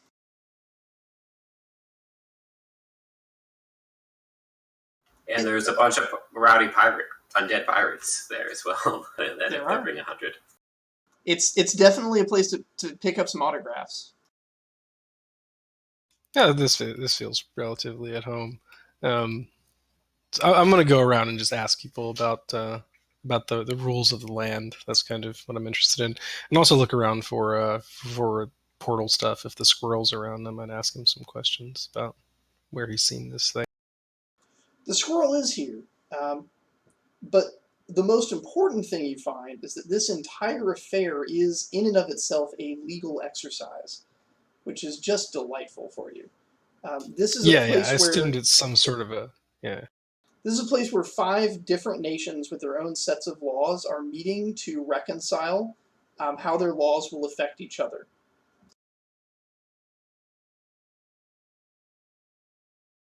Very important, very important. I'm very impressed. It's a great party, and I trade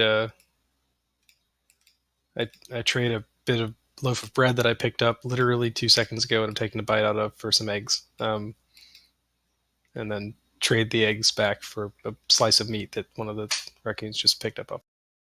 The raccoons are creating a kind of osmosis of availability of things, such that at any point in time you have access to kind of whatever you want in terms of food, toys, merchandise, various little keepsakes that people have carved of the all-sided cliff that the Starmoot takes place upon. It is a kind of an interesting geological formation. It's this plateau, cliffs on all sides, but a very flat, earthy top.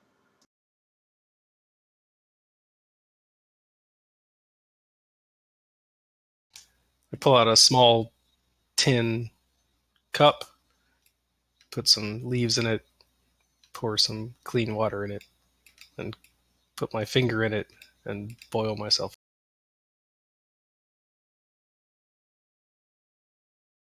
All right. Would anyone else like to do anything here at the Starmoot? I'm gonna spike the punch bowl. All right. The punch bowl glows briefly and emits butterflies.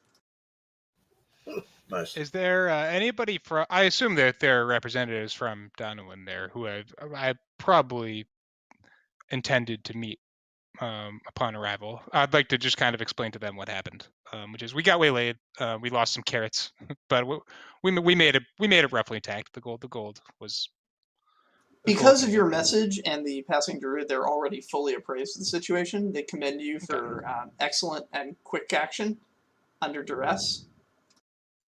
They themselves apologize for not foreseeing that there would be less ambitious bandits going after smaller carts, and they will amend their proceedings in the future. It turns out that the main caravan was not waylaid at all. It had a clear path, and there were no people going after it. This is somewhat unusual to overhear, and you do overhear it. For you, Where's the Alchemist, as you recall your companions saying that there was a big score that they didn't get to access because they weren't part of that club. So that some big score up in the north, your guys are not getting a piece of. But if it wasn't this caravan, you're not sure what it was. I take it that I can actually understand them now. Yes, your potion wore off sometime the previous day. Yay. You can introduce yourself more formally now. Turns out they understood you all along.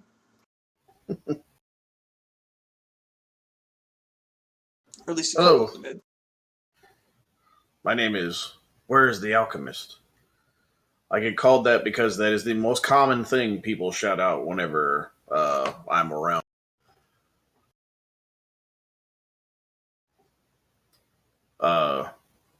You say that the other caravan wasn't attacked at all? I could have sworn there was another group of friends headed that way, but who knows? Maybe they got bored.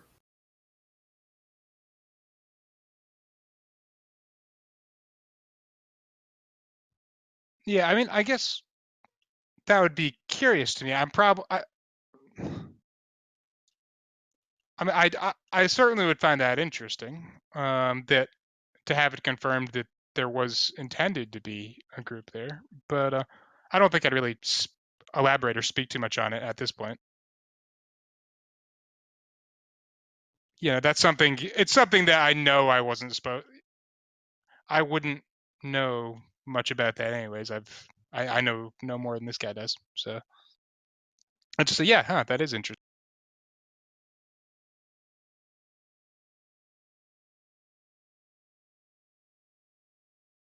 Loken, your delegation is gathered. They're pleased that things went well. They see that you have loosed some arrows, and so they, while at the top of the party, weapons are confiscated when you reach the top of the cliff.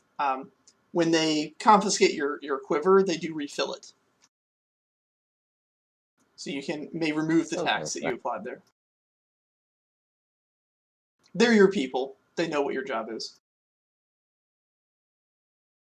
The man that you're apprenticed to is, or woman, I think, actually, right? Yeah. Yeah. So she's up there, and she debriefs you on the combat and critiques your form and your choice of targets. She does chide you slightly, saying the man just rendered you invisible to take a shot, and you took the shot at him.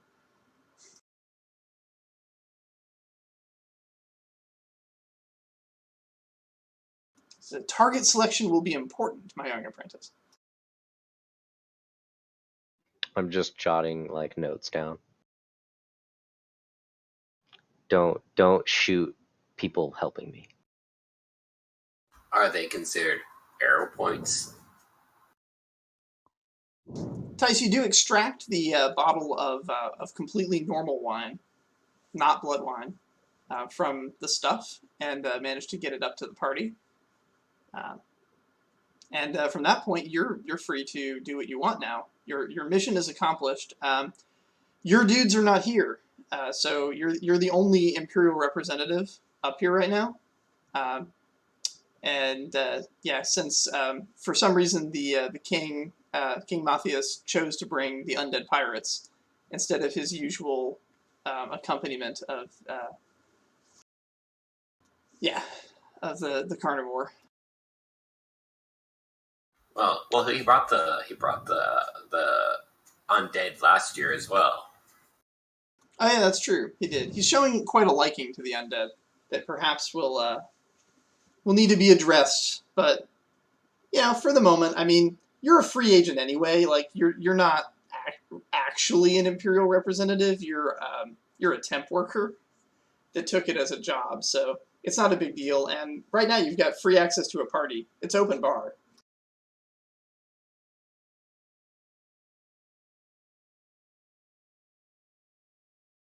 Yeah. Now, the real serious party and all the serious politics won't really kick off until this after sunset. Um, but still, like, there's good food, good feasting. Um, and there's wild druids all over the place. They're having their own little discussions. There does seem to be an air of concern about them. About is there anything in particular that we can glean from just kind of general discussions? There seems to be some kind of an internal dispute with them. And a lot of them are commenting that a delegation from the Empire will be participating in the moot. Yeah, I can see how that would be concerning. This time it's fully scheduled. The delegation announced that they were coming beforehand. They're trying to abide by all the moot's rules and just basically treat themselves as an equal player. A sixth kingdom involved in the moot.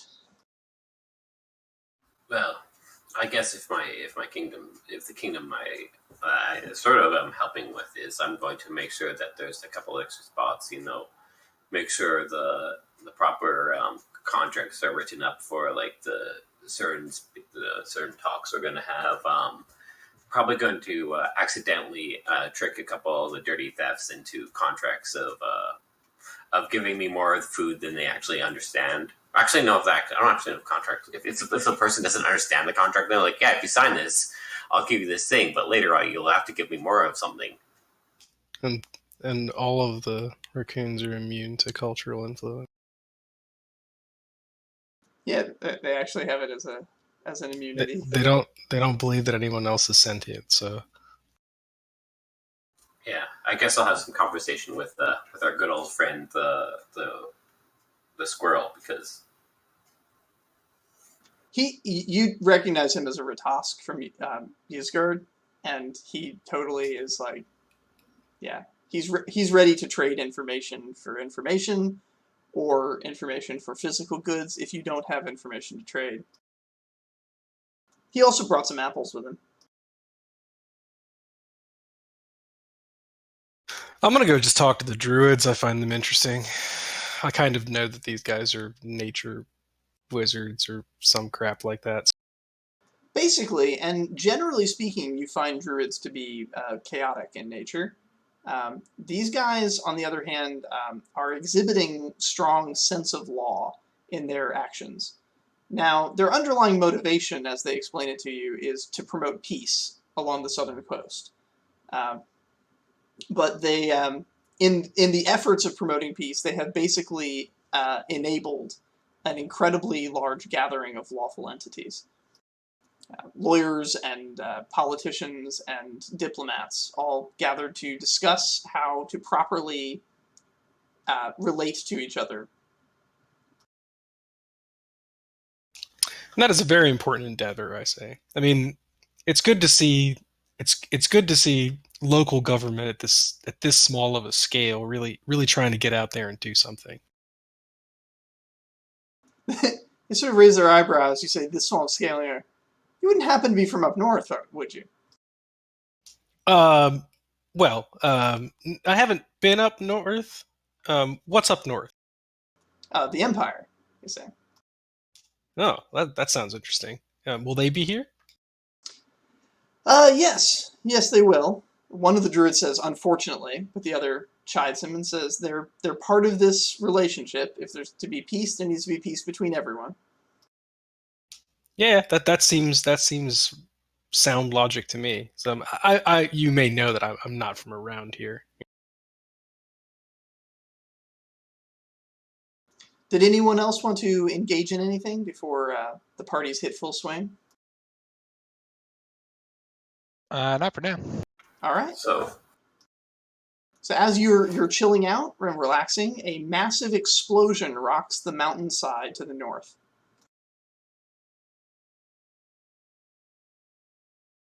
I look around to see whether that was expected. It was not. Okay. Everyone is very concerned. Like at this point, have I picked up on the fact that he's like looking for social cues from other people? Yeah. He's not from around here. Yeah, I'll say that was very strange. I see. Very good. at least Is it concerning strange, exciting strange? Concerning. Explosions, unexpected explosions are always concerning. Yeah, back in the Crucible, I mean, unexpected explosions were kind of... I mean, that's kind of what happens, you know? well, I mean, yeah. it is in fire, so... Yeah, I'll say fair enough. Here, that is not what happens typically. Understood.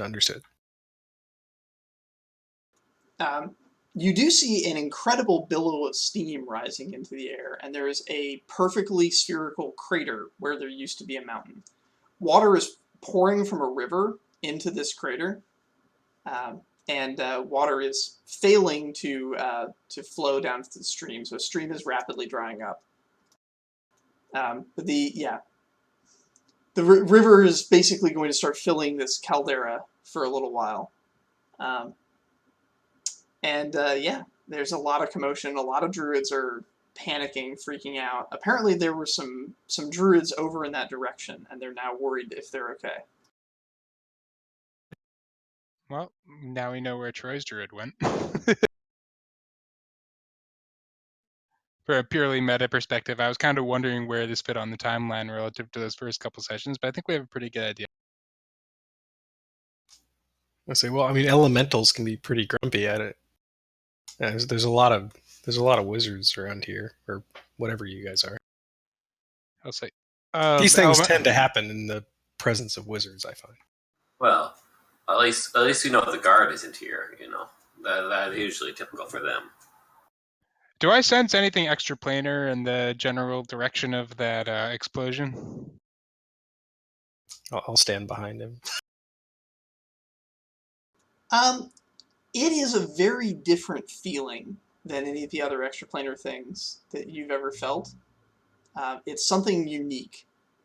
You don't know what it is. It's not the chaos that you'd felt. This is something new, and yeah, you're not sure what it is. Part of it feels kind of familiar. It's like you have that feeling like, damn, I recognize that guy. Like I've seen that person somewhere before. I just can't place it. But of course, what you're looking at is energy, coursing, crazy, chaotic, but not chaos energy, just destructive energy. I misclicked. Okay. Yeah, so kind of picking up on what this elemental type person next to me just said, I'll say, do you sense elementals over there? I look over. I mean, Do you have the ability to sense elements? I think you do. Basically, he mentioned the elementals have a tendency to be grumpy, so I'm wondering. well, I kind of can tell when I'm shifting from one plane to the other, but I mean, I don't have any sort of like special. Okay, it was a shot in the dark. Sixth sense. I say it's perfectly fine if you summon elementals. Like, I mean, that's kind of what they do. You know, they get summoned. I mean, sure. I guess my king's right here, right? Yes.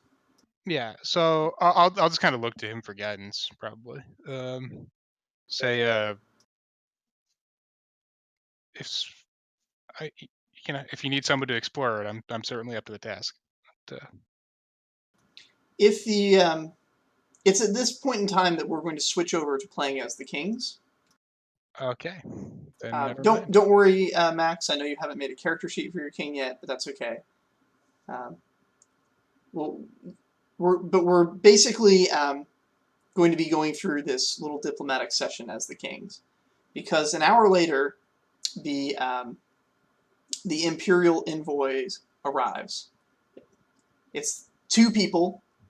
It's the warrior woman that you're familiar with in her full plate armor, who just walks all the way up the stairs in full plate, and that sniveling little assistant of hers, the man in the fancy robes, who follows behind her with his books and scrolls.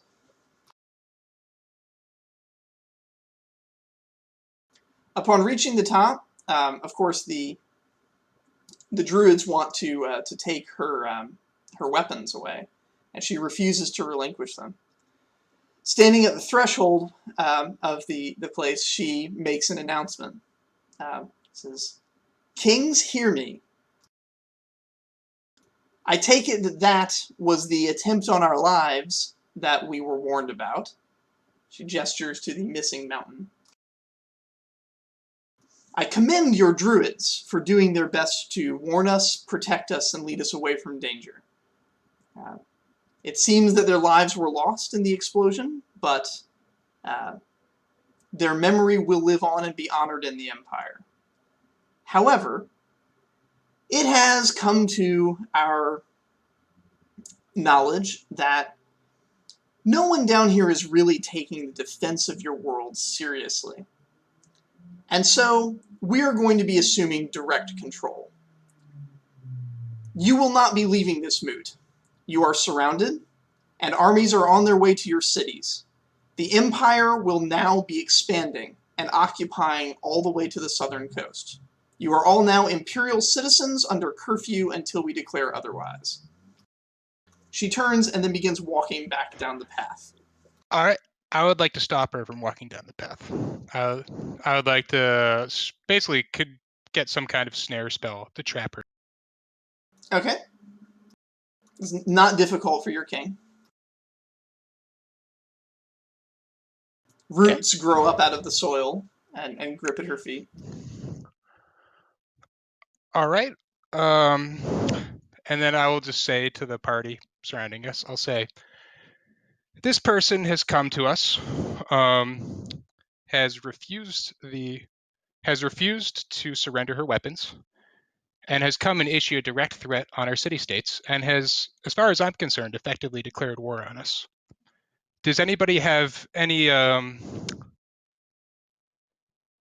Does anybody object to her being executed here and now? Hold on there. We do not need to be bloodthirsty at this time as I sip my drink. Is this Matthias talking? Matthias is talking, yes. As someone that is close to the Empire, I'm sure they could understand that we work well as a unit together and not have to be influenced by their government. We do not have to stoop to our level and go into such drastic measures. Is that right, Paperboy? As he sips his drink and he looks over to the other man, the man that was with her. The man that was with her is he's also caught in the snare, but he sort of turns and bares his sharpened teeth. There's a glow in his eyes, and the glow is sort of spreading around him. It looks like there's smoke coming off of runes around his body.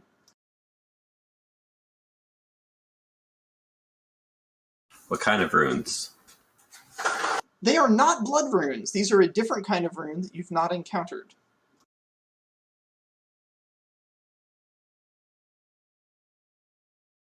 At a guess, you would say that there is fire element welling up inside him, but it does not appear to be true elemental fire. It's more of the philosophy of fire.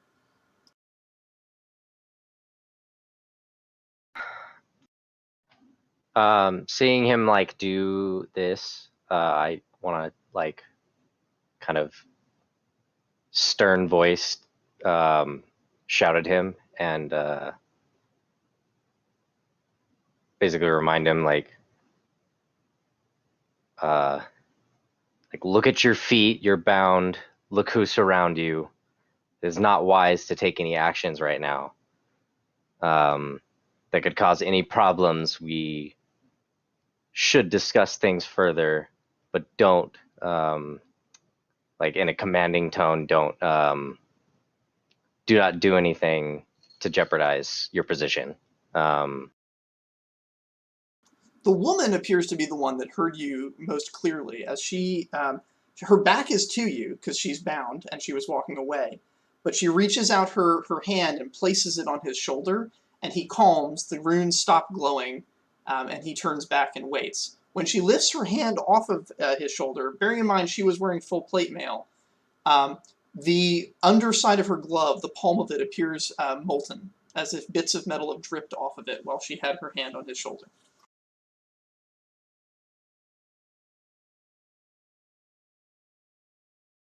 She's shown no sign of pain from that experience either. Well, these are two tough cookies. I welcome this as a challenge. Good luck finding my village.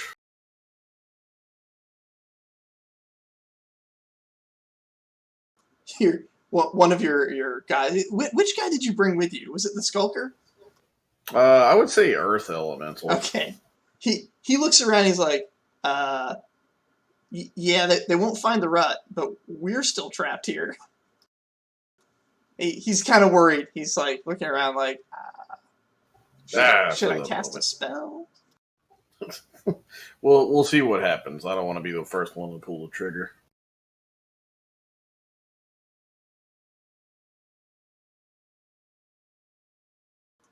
So, Miles, I think you have a mixed confrontation going on here. So not everyone is in agreement to kill them, and you're not sure what the result of attempting it would be. Yeah, I mean, I'm not going to act without some kind of democratic consensus. So yeah, so after he calms down the guy, I turn to I don't know Miles' character. Miles' character.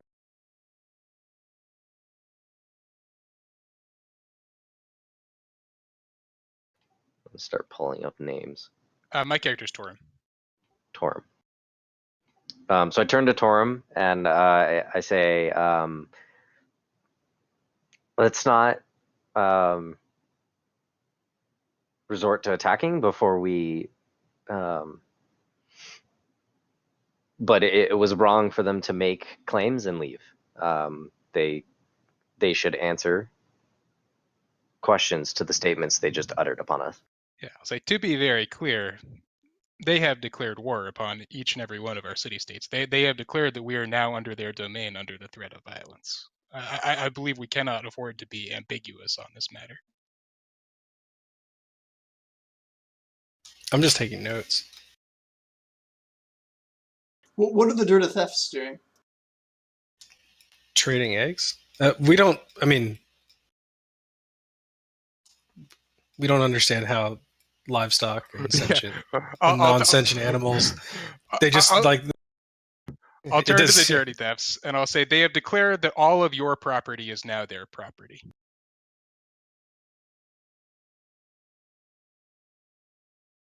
I mean, if they want all of our property, we'll happily trade them all of our property. We've already traded some of their property.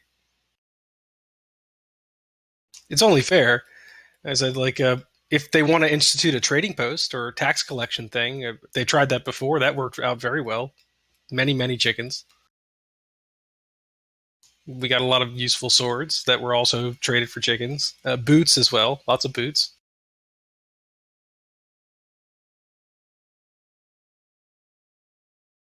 And they chitter to each other. And the main Dirty Theft says they don't understand trade.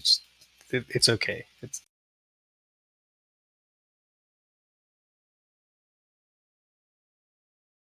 Have any of the thefts attempted to approach the two Imperial delegates? I mean, they're kind of in the council because it looks very official, and so they're standing up and being official. But the Dirty Theft says, it seems this situation is entirely too tense. as he shoves a couple of boiled eggs into his. I think we should all sit down and decide what it is that we want to trade with each other to make to improve the situation. I will begin, and he pulls an engraved stick out of his. It looks like it was whittled by someone. It's sort of whittled down to like a small giraffe-looking thing or something, and sits it on the ground in the middle of the group and says, "This is very valuable to me, and I will give it in the spirit of this discussion."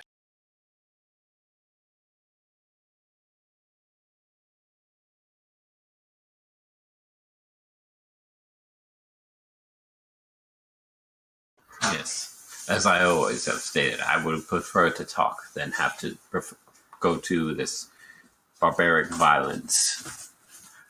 Have I not? Has the people of Runeterra not always been welcoming to the Empire?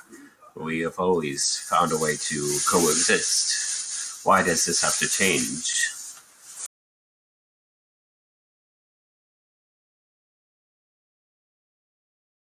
Are you addressing the Imperials?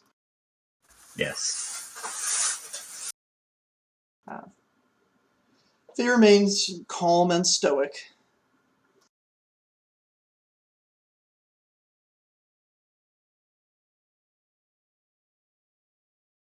Says, "Have you decided to attack me?" The one says.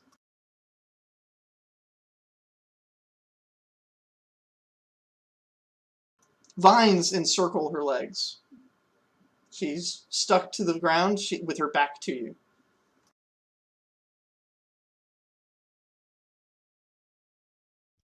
I'll say, among our company, we do not act unilaterally. We do not impose our will on others without some form of consensus. At this time, we do not have the consensus to execute you. So, no, you have not been. You will not be executed. A shame that you were cowards. It would have been a greater challenge otherwise.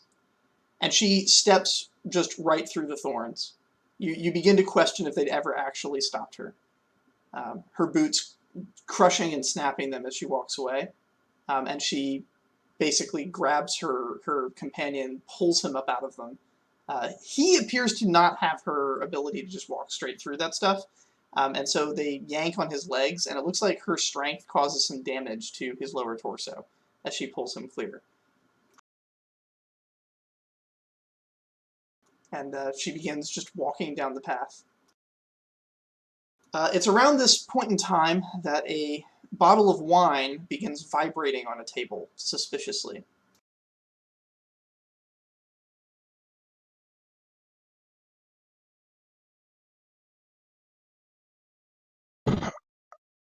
I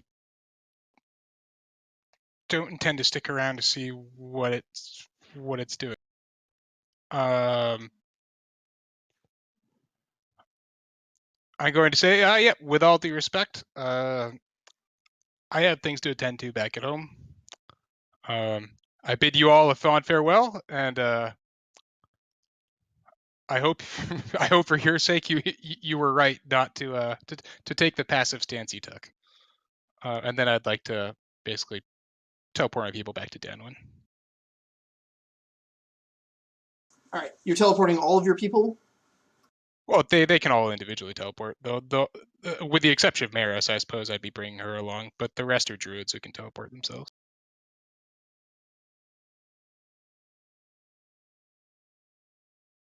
Okay. Did anyone else want to try and do anything about the bottle? The druids are all casting spells. Casting spells at the bottle? Or? No, it looks like they're just casting spells on themselves.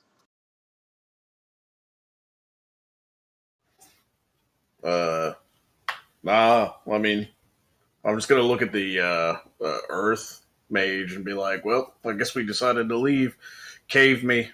And then it's going to have him, like, open a cave in the nearest rocks so we can get the fuck out of here.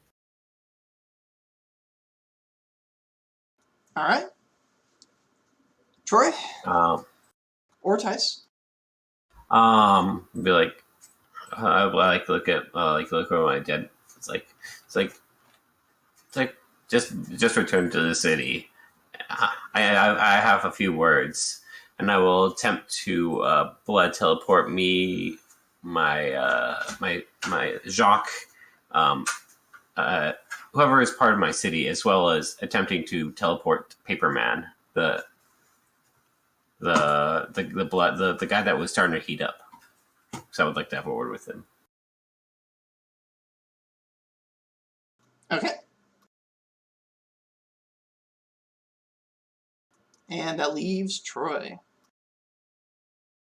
So everybody's like leaving. What do we know where that wine came? Is it? It's just a bottle of wine on the table. It's a bottle of ordinary-looking wine sitting on a table, and it's vibrating.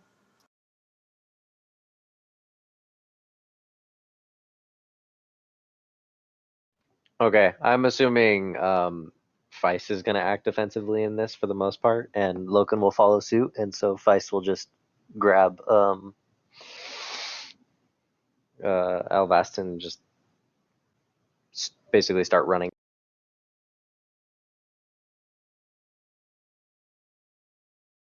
We've got fancy teleport shit. So where are you going to run? All 4 directions that you can think of are cliffs. You're at the top.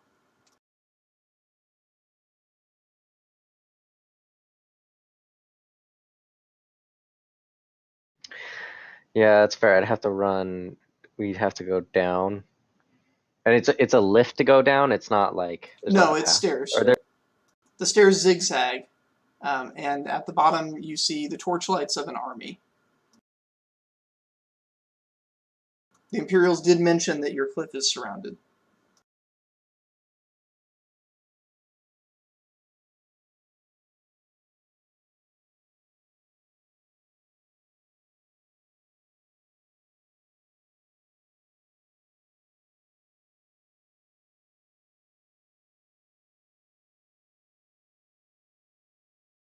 I found that portal yet? Nope. Okay. But the 2 people that just came in apparently were very rude to everybody and then walked off. They definitely have a demonic presence about them that is Beator centered. And that's where your access point is in Jangling Hitter. Ah, okay. Are they still around? Maybe I can go ask Yeah, them they're for heading directions. down the stairs to their army waiting below. All right, I'll see if I can catch up with them. Okay. I've got a sheaf of paper under my arm and a quill. I'm kind of running after them. I said, excuse me. I was interested in having a word. I'm not from around here, as you may know. Doesn't look like maybe you're from around here either. I'm looking to get into Jangling Hitter. Actually, I was on my way there through here, and thought that you might have some information about where I might find the door. And it's about that time that the wine bottle explodes. The explosion is just fire. It's not like the crazy magical explosion that took out the mountain. It's an incendiary grenade sized to cover as much of the upper territory of the party as possible. A lot of raccoons are just burnt to cinders. Troy, you got a lot of your people towards the edge, but the burning is going to take its toll. All in all, you lose probably about 80% of your entourage. But basically, their bodies are what kept the fires from reaching your critical personnel.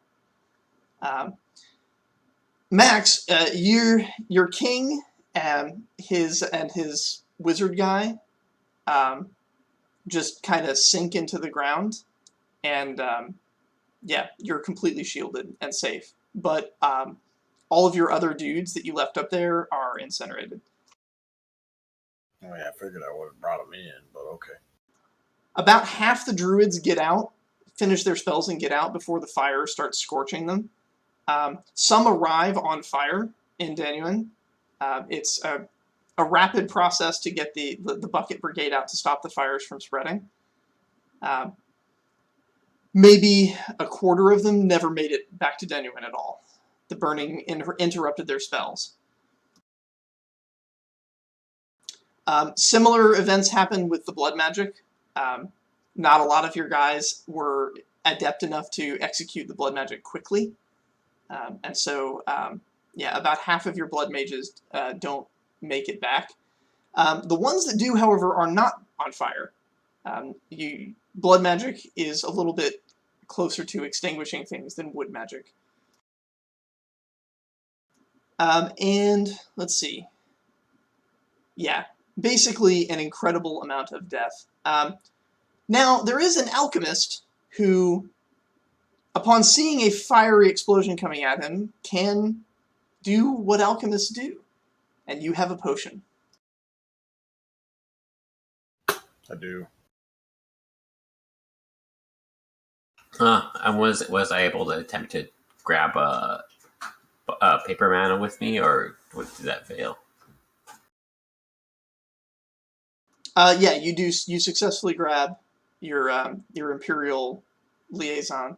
I meant by paper man. I meant Red Hot guy, the Imperial. No, he was walking down the. Yeah, there was no way to grab him in that. Am I just throwing the potion in the fire? You can do that, or you can drink it.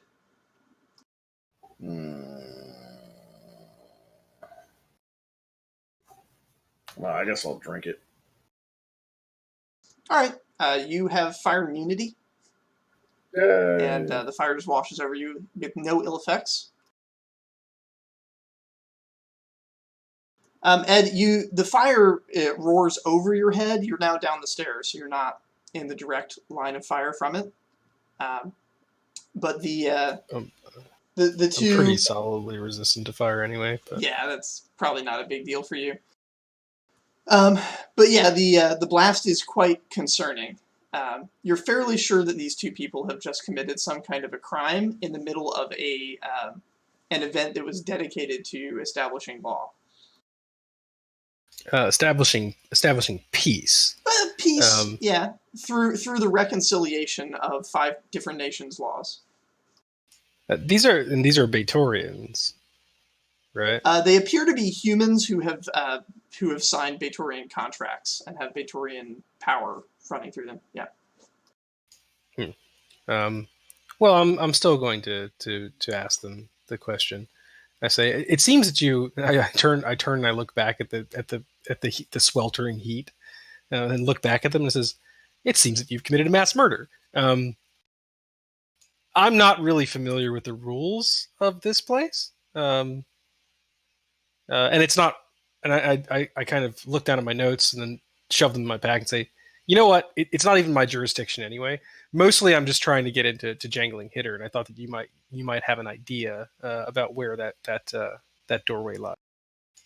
If not, I can look around myself. But was just kind of hoping that you maybe you had some ideas about that. The one with the books says, "You need a door. The doors are not for you." She looks at him and says, "What the hell are you talking about?" The doors are for anyone that has the key. I say. "Not in this place," he says. "This place is being locked down tight. I suppose we could kick you out.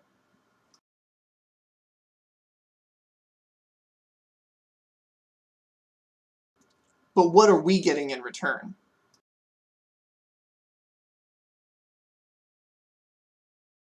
Say, that's a fair question.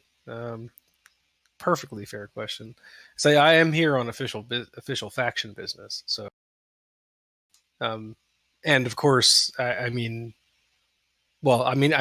here on official faction business. I'm not very high up in the faction. I'm a trainee, but I mean, there are several relatively I mean, I would imagine important judges that are a member of the faction. Many of them sit in the courts in Nessus. The word judges does raise an eyebrow. The woman scrutinizes your faction emblem and says, "I don't recognize that." Unfortunately, you do appear to be dealing with primes after all. I say, well, your how should I say it? Superiors would recognize this faction. Several of them are in this faction, higher ups. She grabs you rather roughly and says, "I'll take you into custody. We'll see what my superiors have to say." I say, well, thank you very much. Thank you very much. I can go under my own locomotion. I say. You do eventually slip out of her grip, but yeah, there's not a lot of places for you to run anyway. And she takes you into custody. They do eventually try to put you in a cage. It's on wheels. It could be interpreted as a carriage, but its doors are locked from I the will outside. choose to interpret it that way. Meanwhile, in the Five Nations, so some different things are happening, but it's all basically the same idea. The nations where the Empire knows where your cities are under siege. Armies are forming up and surrounding your cities and forming encampments. For Denuin and Corinth, they're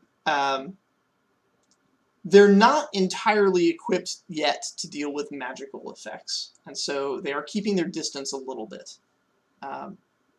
They do, however, seem to be aware of the presence of your fire rods, and so a lot of their guys are equipped in leather armor instead of metal, and appear to have face masks so that they can withstand fire a little more readily.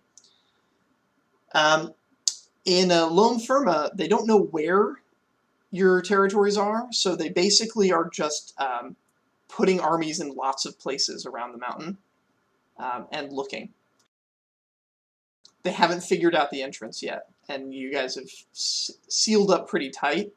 But without your king, you're not really sure what to do. The king himself is still on top of the escarpment there. There's not a lot of people left alive up there. Yeah, maybe 5% of the party has survived the attack.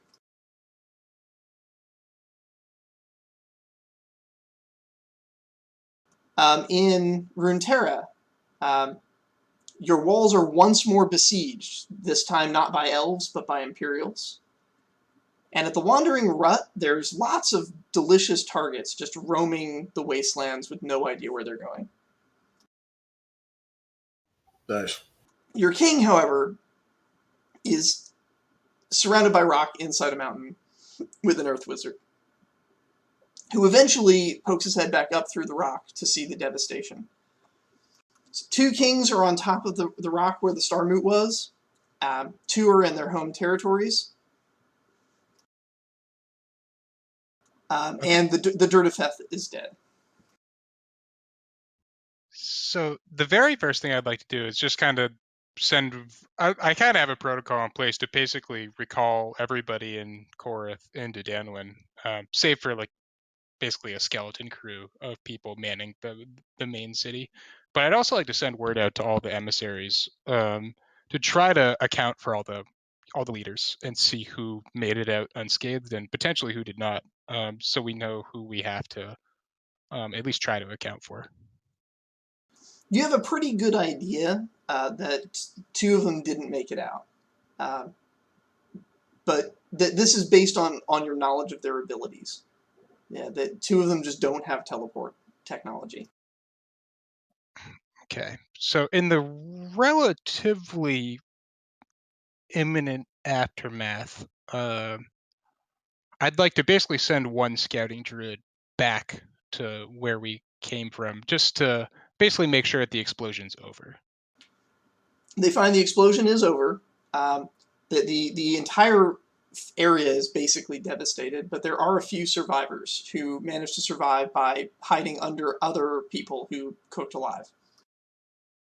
I'd like to, as quickly as possible, I'd like to collect those survivors and bring them back to Dunwyn, just to kind of triage them, try to heal them as best as I can. Okay. So all of the leaders, with the exception of the leader of Runeterra, are gathered in Dunwyn,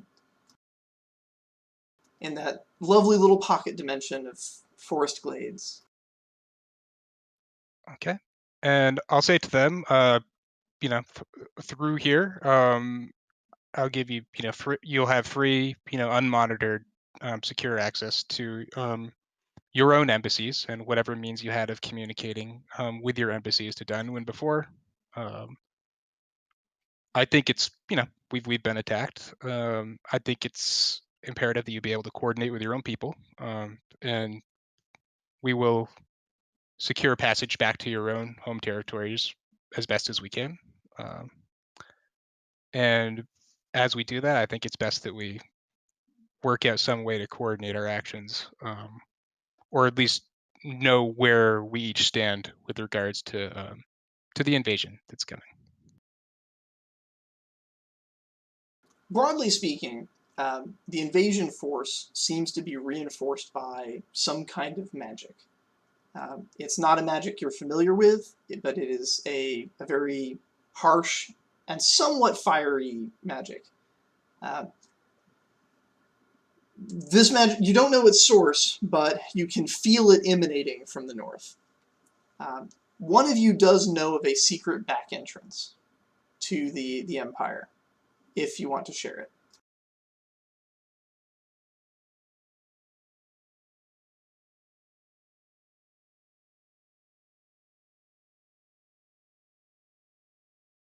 Wait, what? Sorry, I got lost.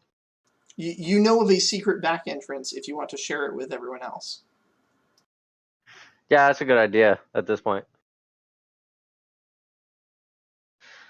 We're talking about the underground, right? Yeah, the dwarves came through a tunnel that leads all the way to the heart of the Empire. Okay, so at this point, there's no reason not to divulge that information. So I'll tell them now that they've acted. My apologies for that this information comes now.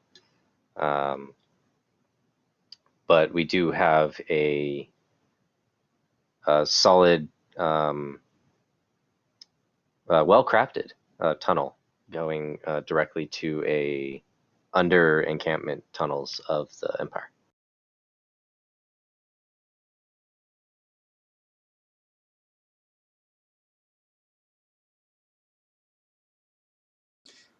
I think this is where we're going to leave it for the evening and let you guys contemplate the next steps that you would like to take. Your cities are surrounded. Oh, you have a fun turn? What do you think, Tyson? Do it. Well, I currently have in one of the major cities. I do have a 5-star city, a 5-star embassy, so I have a way of accessing them anyway.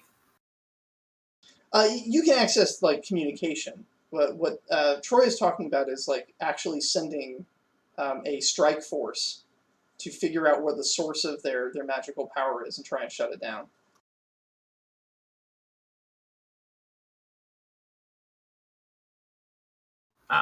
And we have a lot of diggers and a lot of people that can. And you've got a tunnel already built.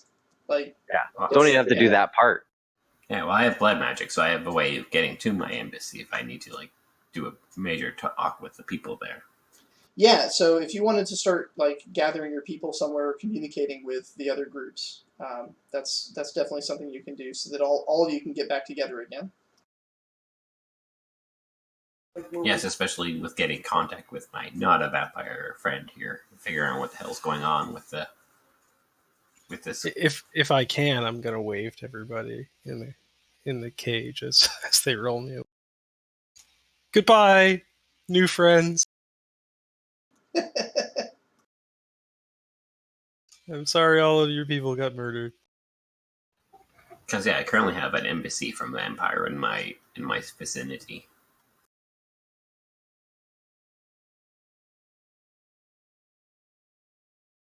The embassy for the Empire you find is actually empty. Your little intern that came with you when you blood teleported is really confused because he doesn't have a boss anymore.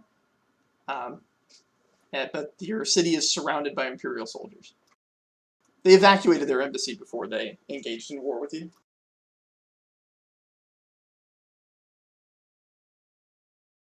All right. So that concludes this this session, and we'll pick up next time with you guys making plans for your counter move against this Imperial invasion. Your cities are besieged by an overwhelming force, but that force is reliant upon some kind of magical energy. Sort of besieged. Most of your cities are besieged by an overwhelming force, but that force is being currently empowered by magical emanation coming from the north. Yeah. And out of curiosity, would a king, particularly one who's like kind of attuned to extra energy, did they notice this same sort of attunement in the past, or is this a new development as far as? It's a new development, but it matches very closely what was described to you by Uthalor as the Beatazu, that he said were an enemy of the Chaos, but not necessarily better than the Chaos. Yeah.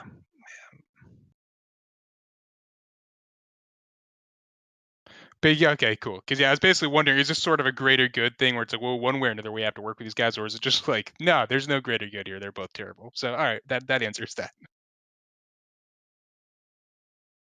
All right. Go ahead and do closing ceremony. Although I do want to throw out one last thing, is that as the GM, I totally expected you guys to deal with the bottle. I had no idea you just let it go off. Well, we had no weapons, right? No weapons, no, but you had like some significant magical access to things. Like Well, they did. I was I as soon as you said you took my quiver away, I was like, I feel like something bad's gonna happen. I'm not gonna be able to do something because I was like, as soon as you said it, I was like, I'm gonna net the bottle off the cliff. yeah, That was my goal, but I couldn't do that because you took away my capability. And that would have worked. It was basic napalm. Like that would have worked. Burying it in rock would have worked the way that Max saved himself. If he just buried it instead of himself, everyone would have been fine. The druids could have just teleported it away. The blood magic guys could have just teleported it away. There was like a plethora of solutions that would have not caused that to go off. The fact that it did go off, though, I think has made this a more interesting first strike, in that there's now serious casualties on both sides. A lot of you guys lost good people. We lost a king, right? Yeah. The Dirtithef is dead. And lost a king. Outside of the cities, the Empire is undergoing a pest extermination policy on the raccoons. Now, the Grand Tree does still have one leader left. And it's not the squirrel. It's actually the theft that made contact with the Chaos guys in the north. Not to cut you off, but I gotta go hit up the bathroom, and I'm betting by the time I get done, y'all will be done with your stuff. So I gotta go now. Do you want to do closing ceremony real quick? Yeah, I gotta go. I've been holding it for like a little bit. Fair enough. Fair enough. I'll catch y'all. Yeah, just type them in later. Cool. Yeah. All right. Yeah, basically, as soon as we let those people walk out, I was like, yeah, nothing good's gonna happen here. We're out. I probably should have dealt with the bottle, but even before you said the bottle started vibrating, my game plan was basically just teleport everyone out, get out. We're done. We're done with the Empire. Probably should have changed those plans in light of you saying that a bottle started vibrating, because I was pretty sure that was going to be either some kind of contagion or a grenade. But at that point, it's like, nah, we're out. I don't know. I was still trying to go the diplomacy way. I think it would have been worse if we fought them. Yeah, it probably wouldn't have gone well for us. So I like to give one to Max for basically doing the get into the bunker when the bottle went off. You know, that's always fun. I like to give one to Marlo for I'm trying to think here, but my brain's a little bit good here right now. To Marlo for his where he's like I just made this new character. Now I'm going to introduce them to murdering someone, even though you never got to do it. You're like, I wonder it'd be like if this nice, calm, like neat, like scholar would just pull out a dagger and stab someone in the throat. It would have been meticulously detailed in the notes of the Halls of Dun. I like to give one to Echelon for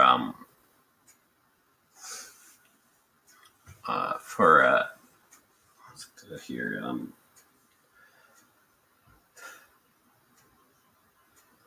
for basically just laughing off part of it, just being like non sentient beings will be non sentient beings. Like no, at one point we'll teach them how to actually do the trading thing, but it seems like they're like still having a lot of trouble doing the trading thing. And like we give one to to Kite for in here.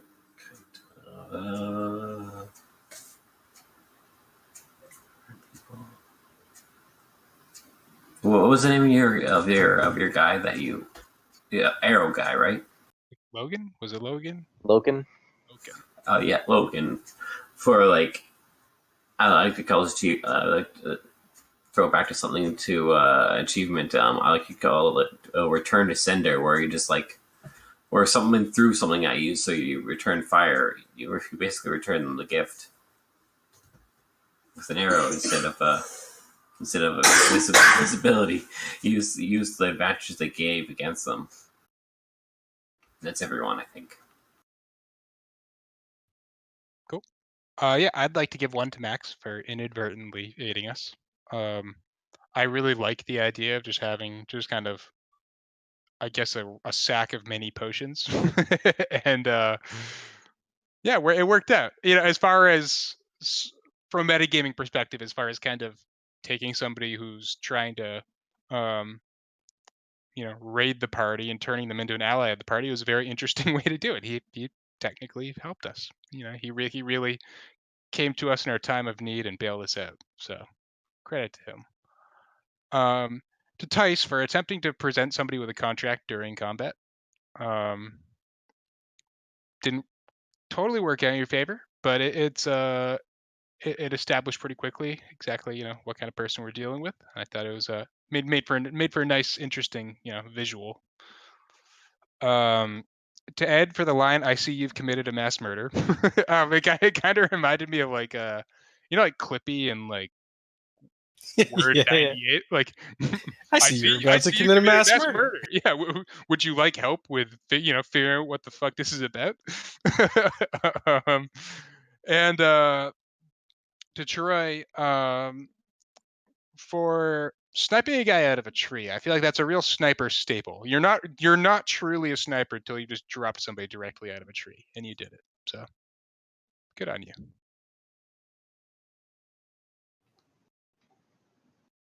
Yeah. And in retrospect, that was not a good decision considering he was the least threat, but it was still great. Let's see. Ed for having the internal debate of whether or not to assist, and then when my character was being attacked, but based on it like happening, but then still not actually assisting. You had weapons, and instead of using your weapons, you said you were basically doing math. But it turned out to be a really good ability and really helpful. So, I mean, not that first one. I guess he did roll really well.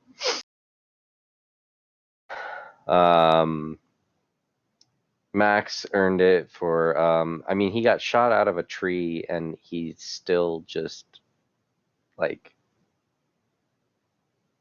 continued like assisting these people that were kind of looking in a dire place after helping us a couple times, essentially, and then just giving up right at the end, which is good. Miles, for your attempted damage dealing backstab of one. It's nice we had a non-combat character still participating. Although your bloodthirstiness after was very, very interesting. And then Tice for I'm doubling up on that the contract. It wasn't the fact that you were trying to get to them to do the contract. It was despite Dave saying these guys don't understand it, you got him to sign a contract by the end of that confrontation. Like you seemed like you would have been dissuaded at the beginning, and you still got him to sign the contract. So persistence, very good. Yeah. So to Tice for just continuously trying to get people to sign contracts in bad faith. It's going to be an interesting couple sessions. To Miles, for I mean, you're playing a scholar, and your character so far in this campaign has been mostly scholarly and kind of even keel. And tonight, for whatever reason, you were just in a mood for murder with all your characters. You're like, all right, well, let's just execute these guys right now, you know. And then Max for inadvertently helping us, and then basically saying in Squirrel, "Hello, new friends. My old friends are not my friends anymore because they're all dead. So my new friends." And then Troy for shooting Max. He inadvertently helped us, but I think like your character, like my view of your character is basically like you. It's like, are you throwing shit at me? Then you're gonna die. I don't care what it is. You don't throw shit at me.